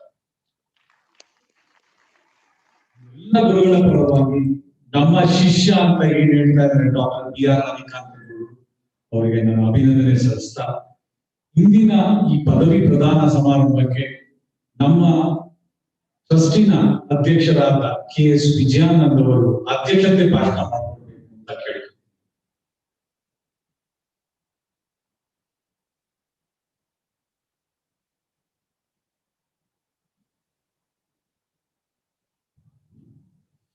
ಎಲ್ಲರಿಗೂ ನಮಸ್ಕಾರ. ನಮ್ಮ PS ಇಂಜಿನಿಯರಿಂಗ್ ಕಾಲೇಜ್ ವತಿಯಿಂದ ಇವತ್ತಿನ ದಿವಸ ನಮ್ಮ ವಿದ್ಯಾ ಸಚಿವ ಕೆ.ವಿ. ಶಂಕರೇಗೌಡರು ಟ್ರೈನಿಂಗ್ ಅಂಡ್ ಪ್ಲೇಸ್ಮೆಂಟ್ಸ್ ಆಡಿಟೋರಿಯಂ ಅಲ್ಲಿ 11ನೇ ಪದವಿ ಸಮಾರಂಭವನ್ನ ಹಮ್ಮಿಕೊಂಡಿದ್ದೇವೆ. ಅದರದ ಚೀಫ್ ಗೆಸ್ಟ್ ಆಗಿ ಅವರು ಈಗ ತಾನೇ ಅವ್ರದ್ದೇನಿದೆ ಒಂದು ಮೀಟಿಂಗ್ ನೋಡಿದೀವಿ. ಚೀಫ್ ಗೆಸ್ಟ್ ಆದಂತ ಪ್ರೊಫೆಸರ್ ಪೀಟರ್ ಅವರೇ, ಹಾಗೆ ನಿಮ್ಮನ್ನು ಉದ್ದೇಶಿಸಿ ದೀರ್ಘವಾಗಿ ಅವರು ಏನು ಅವರ ಭಾಷಣದಲ್ಲಿ ಅವ್ರ ಏನಿದೆ ಅವರ ಹಿಂದೆ ನಡೆದು ಬಂದ ದಾರಿ, ಮುಂದೆ ನಾವು ಹೇಗಿರ್ಬೇಕು ಅಂತ ಹಂಚ್ಕೊಂಡಂತ ನಮ್ಮ ಕಾಲೇಜಿನ 85ರಿಂದ 89ನೇ ವಿದ್ಯಾರ್ಥಿಯಾಗಿ ಬಿ ಮೆಕ್ಯಾನಿಕಲ್ ಅಲ್ಲಿ ಪದವಿ ಪಡೆದು ನಂತರ ಅವರು DYSP ಆಗಿ ಸೇವೆ ಸಲ್ಲಿಸಿ IPS ಆಗಿ ಪದೋನ್ನತಿ ಹೊಂದಿ ಈಗ ಬೆಂಗಳೂರಿನ ಟ್ರಾಫಿಕ್ ಕಮಿಷನರ್ ಆಗಿದ್ದಾರೆ ಶ್ರೀಯುತ ಬಿ.ಆರ್. ರವಿಕಾಂತೇಗೌಡರವರೇ. ಹಾಗೆ ನಮ್ಮ PT ಸಂಸ್ಥೆಯ ಸೆಕ್ರೆಟರಿ ಕಾರ್ಯದರ್ಶಿಗಳು ನಮ್ಮ SL ಶಿವಪ್ರಸಾದ್ ಅವರು ಈಸ್ ಎನ್ ರೋಟರಿ ಸ್ಟೂಡೆಂಟ್. ಅವ್ರ ಬಗ್ಗೆ ಒಂದು ಹೇಳ್ಬೇಕಾಗತ್ತೆ. ಕರ್ನಾಟಕದಲ್ಲಿ ಏನೇನು ಎಲ್ಲ ಡ್ಯಾಮ್ಸ್ ಏನಿದೆ ಅದರದ್ದು all is special adviser from past 20 years. He's a great fellow. He has worked in KPC and one of the best and honest worker until this the last day of his service. He is from Mandya only. He is a retired chief engineer SL Shivaprasad ಅಂತ. ಇದು ಯಾಕೆ ಹೇಳಿದ್ರೆ ತಮಗೆ ಗೊತ್ತಿರಬೇಕು ಅವರ ಬಗ್ಗೆ. ಅವರು ಏನ್ ಡ್ಯಾಮ್ಸ್ ಇದೆ all over state, even today is advisers to the government, any government in the state. ಏನೇ ರೀಕನ್ಸ್ಟ್ರಕ್ಷನ್ಸ್ ಆಗ್ಬೋದು, ಲೀಕೇಜಸ್ ಆಗ್ಬೋದು, ಬ್ಯಾರೇಜಸ್ ಆಗ್ಬೋದು, he all looks after it. And ಮುಖ್ಯವಾಗಿ ನಮ್ಮ ಕಾಲೇಜಿನ ಪ್ರಾನ್ಸಿಪಾಲ್ ಆದಂತ ಡಾಕ್ಟರ್ H.V. ರವೀಂದ್ರ ಅವರೇ, ಹಾಗೆ ನಮ್ಮ ಡಾಕ್ಟರ್ ನಾಗರತ್ನ ಅವರು dean academy, NL Murali Krishna control of examinations, ನಮ್ಮ ಎಲ್ಲ ಅಧ್ಯಾಪಕೇತರ ವೃಂದದವರೇ, ಬಹುಮುಖ್ಯವಾಗಿ ದ ಗ್ರಾಜುಯೇಟ್ಸ್. ಈಗ ನಿಮ್ಗೆ ಒಂದು milestone your graduates and post graduates, ಬಹುಮುಖ್ಯವಾಗಿ ಅವರ ಪೋಷಕರೇನಿಲ್ಲ ಹಾಜರಿದ್ದೀರಾ, ಎಲ್ರಿಗೂ ನಾನು ಸ್ವಾಗತ ಬಯಸುತ್ತಾ, first of all I am happy. ಯಾಕೆ ಅಂದ್ರೆ after taking charge as president of PT Trust from April 1st, 2020, this is my first graduation function. ಯಾಕಂದ್ರೆ you are all technical graduate, I am a BCom graduate. ನಾನೇನು ಜಾಸ್ತಿ ಹೇಳ್ಕೊಳಕ್ ಇಷ್ಟಪಡಲ್ಲ, ಯಾಕಂದ್ರೆ ಇವೆಲ್ಲ technical graduates ಮುಂದೆ you are all knowing what the things is. You should feel happy. ಯಾಕಂದ್ರೆ ನಾವು you passed out your one stage of your life, your graduates ಮುಂದೆ ಪೋಸ್ಟ್ ಗ್ರಾಜುಯೇಟ್ಸ್ ಹೋಗ್ಬೋದು. You can offer work. One thing I want to tell you, don't forget the past, especially ನಡೆಬಂದ ದಾರಿನ ಯಾವತ್ತೂ ಮರಿಬೇಡಿ. ಮುಖ್ಯವಾಗಿ ನಿಮ್ parents ಆಗ್ಬೋದು, ನಿಮ್ ಊರ್ ಆಗ್ಬೋದು, ನಿಮ್ ಗುರುಗಳು ಆಗ್ಬೋದು. ಯಾಕಂದ್ರೆ ಮುಂದೆ ನಾವು ಅಚೀವ್ಮೆಂಟ್ಸ್ ಆಗ್ಬೇಕಾದ್ರೆ ನಾವು ಪಾಸ್ಟ್ ನೋಡ್ಲೇಬೇಕಾಗುತ್ತೆ. ಸ್ಟ್ರಗಲ್ ಇಂದ ಯಾವ್ದು ನಾವು ಅಚೀವ್ ಮಾಡಕ್ ಆಗಲ್ಲ. ಬಿಕಾಸ್ ಯಾಕಂದ್ರೆ ಇವತ್ತು ನನ್ನೂ ಸೇರಿಸಿ ನಾವೆಲ್ಲ ಟೆಕ್ನಾಲಜಿ ಇದ್ದೀವಿ. ನಾವು ಶಿವಪ್ರಸಾದ್ ಸರ್ ಆಗ್ಬೋದು, ರವಿಕಾಂತೇಗೌಡರು ಆಗ್ಬೋದು, ಅಷ್ಟು ಫಾಸ್ಟ್ ನಮ್ಗೆ ಟೆಕ್ನಾಲಜಿ ಇರ್ಲಿಲ್ಲ ಅನ್ಕೋತೀವಿ. ಈಗ ನಿಮ್ಗೆ ಏನಿದ್ರು ಫಿಂಗರ್ ಟಿಪ್ಸ್ ಅಲ್ಲಿ within no second you will get the informations. ಕೂತಿದ ತಕ್ಷಣ ನಿಮ್ಗೆ ಸಿಗತ್ತೆ. ಆ ಯುಗದಲ್ಲಿ ನಾವು ಫೈಟ್ ಮಾಡಬೇಕಾಗಿದೆ. ಆ ಪರ್ಪಸ್ ಹೇಳಿದೆ ನಾನು ಪಾಸ್ಟ್ ಮರಿಬೇಡಿ ಅಂತ. ಯಾಕಂದ್ರೆ ನಮ್ಮ ಪೇರೆಂಟ್ಸ್ ನಮ್ಗೆಲ್ಲ ಸ್ಟ್ರಗಲ್ ಮಾಡಿರ್ತಾರೆ ಒಂದು ತಲುಪ್ಸಕ್ಕೆ. Struggled A lot. ಅದಕ್ಕೋಸ್ಕರ ನಾನು ಹೇಳಿದೆ ಪಾಸ್ ಮಾಡಿದೆ, ಮುಂದೆ ಹೆಂಗೆ ಫ್ಯೂಚರ್ ಬಂದ್ರು ತಗೊಳ್ಳಿ, ಬಿ ಪ್ರಾಕ್ಟಿಕಲ್. ಯಾಕಂದ್ರೆ ಇಷ್ಟು ದಿವಸ ನಮ್ಮ ಲೈಫ್ ಅಲ್ಲಿ ಥಿಯರಿ ಏನೋ ಇರುತ್ತೆ, ಮುಂದೆ ಪ್ರಾಕ್ಟಿಕಲ್ ಏನೋ ಬರುತ್ತೆ. ಏನೇ ಪ್ರಾಕ್ಟಿಕಲ್ ಸಿಚುಯೇಷನ್ಸ್ ಬಂದ್ರು ಧೈರ್ಯವಾಗಿ ಎದುರಿಸಿ. ಫಸ್ಟ್ ಆಫ್ ಆಲ್ ನಮ್ಮ ಲೈಫ್ ಅಲ್ಲಿ ಮಿನಿಮಮ್ ಶಿಸ್ತಾಗಿರ್ಲಿ. ನೆಕ್ಸ್ಟ್ ಜನರೇಷನ್ಸ್ ಅಲ್ಲಿ ಏನಾಗಿದೆ, ಬಾಂಡಿಂಗ್ ಕಮ್ಮಿ, ಆಲ್ ಮೊಬೈಲ್ ಯುಗ, ಆಲ್ FB, ಫೇಸ್ಬುಕ್ ಆಗಿದೆ. It is reality, don't mistake. ನಾವೇನೇ ಗ್ಯಾದರಿಂಗ್ ಆದ್ರೂ ಯಾರನ್ನೂ ಮಾತಾಡ್ಸಲ್ಲ, ಎಲ್ಲ ನಮ್ ಕೈ ಎಲ್ಲ ಕಣ್ಣೆಲ್ಲ ಮೊಬೈಲ್ ಮೇಲೆ ಇರುತ್ತೆ. ಸೋಷಿಯಲ್ ಯುಗದಲ್ಲೇ ಸ್ವಲ್ಪ ಬಾಂಡಿಂಗ್ ಇಡ್ತಾರೆ. ಯಾಕಂದ್ರೆ ಮುಂದೆ ಇಟ್ ಇಸ್ ರೈಲಿ ಡಿಫಿಕಲ್ಟ್. ಮುಂದೆ ನಮ್ಮ ಅಂಕಲ್ಸ್ ಆಂಟೀಸ್ ಯಾರು ಅಂತಾನೆ ಗೊತ್ತಿರಲ್ಲ. ಇದ್ರಲ್ಲಿ ಹೇಳ್ತಾ ಇರ್ಲಿ, ಟೆಕ್ನಾಲಜಿ ಎಷ್ಟೇ ಫಾಸ್ಟ್ ಆದ್ರೂ ಅದು ನಮ್ಗೆ ಇಂಪಾರ್ಟೆಂಟ್ ಬೇಕು. Relationship also is very important. ಎಲ್ಲ ಕಳ್ಕೊಂಡ್ಮೇಲೆ ಯೋಚನೆ ಮಾಡ್ರೆ ಹಿಂದೆ ನಮ್ಗೇನು ಸಿಗ್ಲಿಕ್ಕಿಲ್ಲ.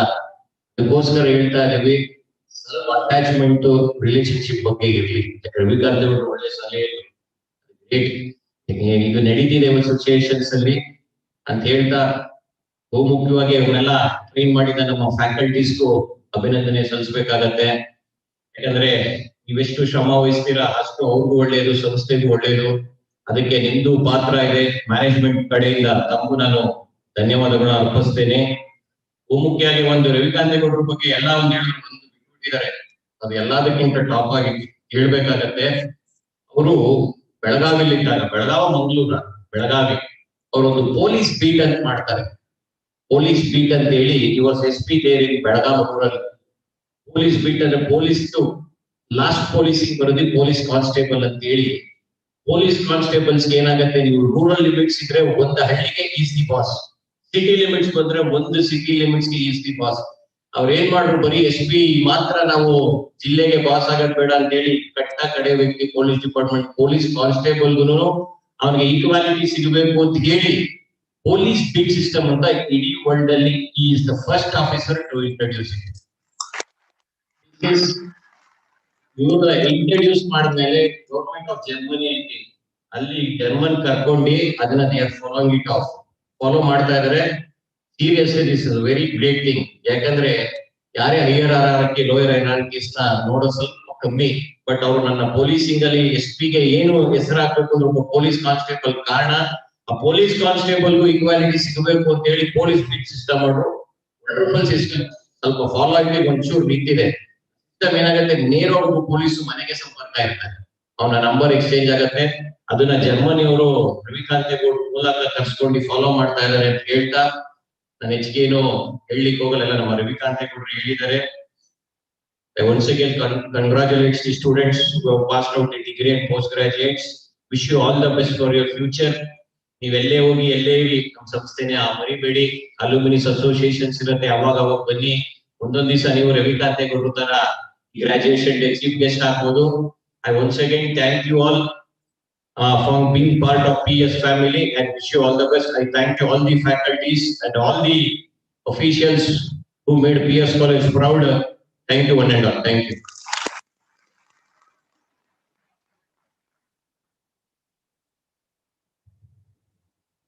ತಾಂತ್ರಿಕ ಶಿಕ್ಷಣ ಪಡೆದ ಮಾತ್ರಕ್ಕೆ ತಂತ್ರಜ್ಞಾನ ಜೊತೆ ಕೂಡುವ ಆಸನದಲ್ಲಿ ಸಂಬಂಧದ ಬೆಲೆಯನ್ನು ಕಳ್ಕೋಬೇಡಿ ಅಂತ ನಮ್ ಚೀಫ್ ಗೆಸ್ಟ್, ಅಧ್ಯಕ್ಷರು ಎಲ್ಲರೂ ಹೇಳ್ತಾರೆ. ಅದೇ ನಮ್ಮ ಮನಸ್ಸಲ್ಲಿ ಇಟ್ಕೊಂಡು ತಂತ್ರಜ್ಞಾನದ ಜೊತೆಗೆ ಸಂಬಂಧಗಳನ್ನ ಉಳಿಸ್ಕೊಂಡು ಬೆಳೆಸ್ಕೊಂಡು ನಾವು ಸಾಧನೆಗಳನ್ನ ಮಾಡಿ, ನಮ್ಮ ಅಧ್ಯಕ್ಷ ಹೇಳಿದಂಗೆ ಮುಂದೊಂದು ದಿನ ಓರಿಯಂಟೇಶನ್ ಡೇ, ಗ್ರಾಜುಯೇಷನ್ ಡೇಗೆ ಈ ಕೂತಿರೋ ಯಾರಾದ್ರೂ ಚೀಫ್ ಗೆಸ್ಟ್ ಆಗ್ಬೋದು, ಗೆಸ್ಟ್ ಆಫ್ ಆನರ್ ಆಗ್ಬೋದು, ಅದಾಗಿ ಅಂತ ನಾವೆಲ್ಲರೂ ಆಶಿಸ್ತೀವಿ. Thank you sir.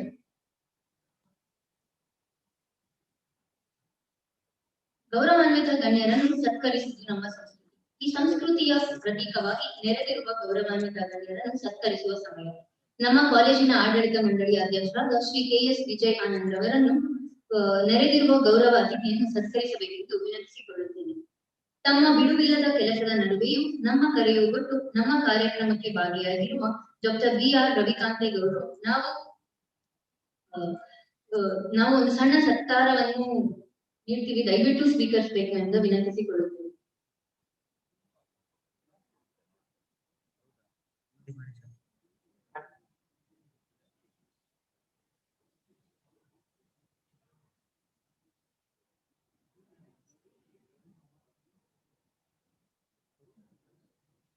ಸರ್ ವೇದಿಕೆ ಮೇಲಿರುವ ಎಲ್ಲ ಗಣ್ಯರು ಭಾಗಿಯಾಗಬೇಕು.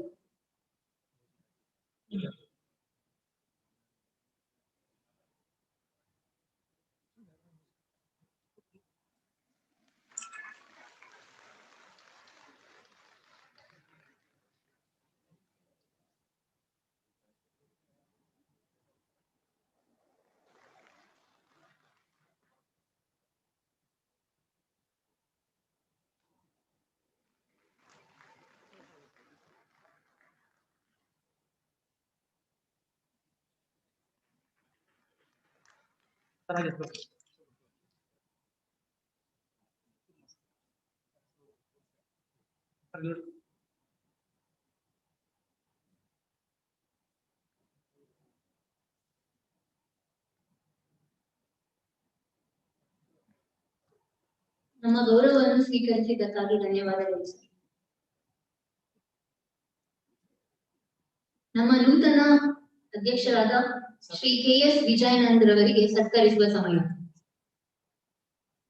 ದಯವಿಟ್ಟು ನಮ್ಮೊಂದು ಸಣ್ಣ ಗೌರವವನ್ನ ಸ್ವೀಕರಿಸಬೇಕಂತ ಕೇಳ್ಕೊತೀನಿ.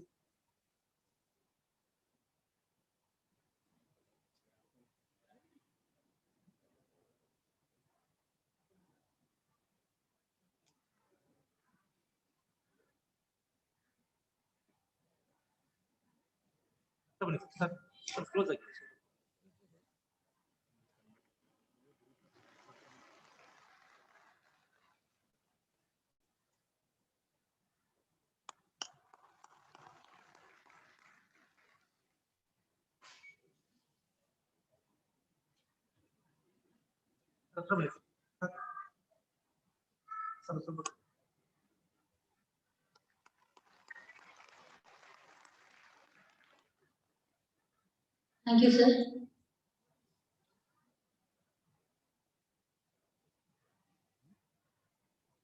Thank you all dignitaries. Congratulations to our graduates of 2019-20. We all are proud of you. You worked hard, you succeeded, and now you should celebrate. This day signifies a new beginning of each and every one of you. The closing hours has finally arrived. Tomorrow, new challenges and opportunities await for our graduates that will further test their meatless as improving individuals. Now, may I request our principal, Dr. H.V. Ravindra, to request our Honorable Chairman, Shri K.S. Vijayanand, to dissolve the ceremony. Respected Chairman, I humbly request our Honorable President of Graduation Ceremony to declare the graduation ceremony dissolved.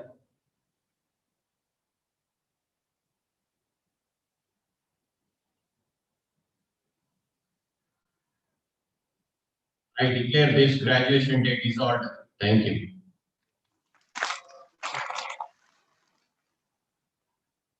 Thank you, sir.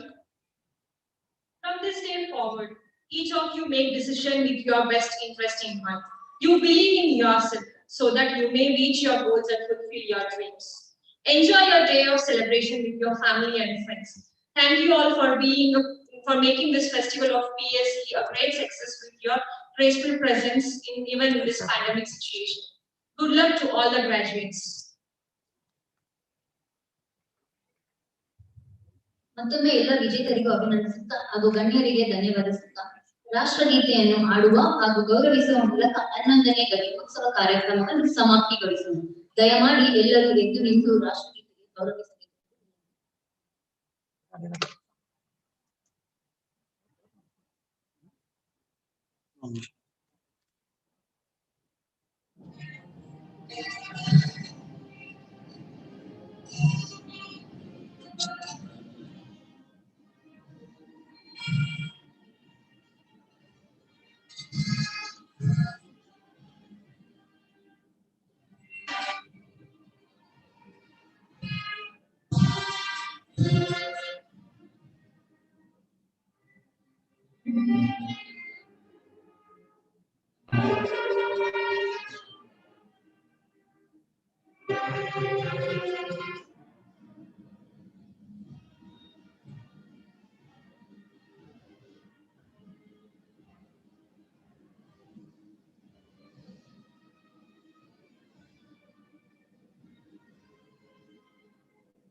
request the gathering to please be standing until the dignitaries leave the dais in the reverse order only.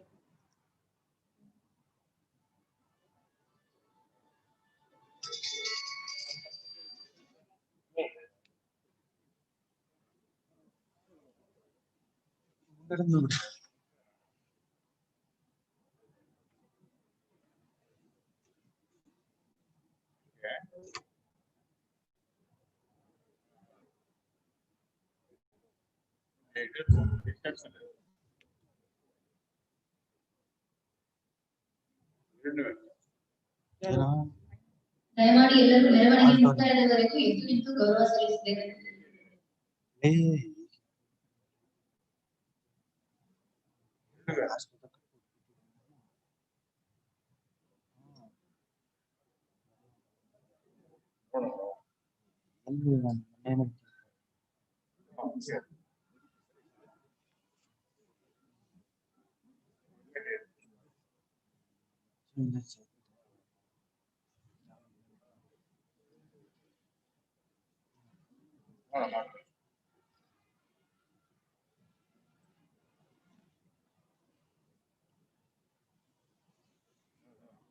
Thank you all. Lunch is being arranged beside the auditorium.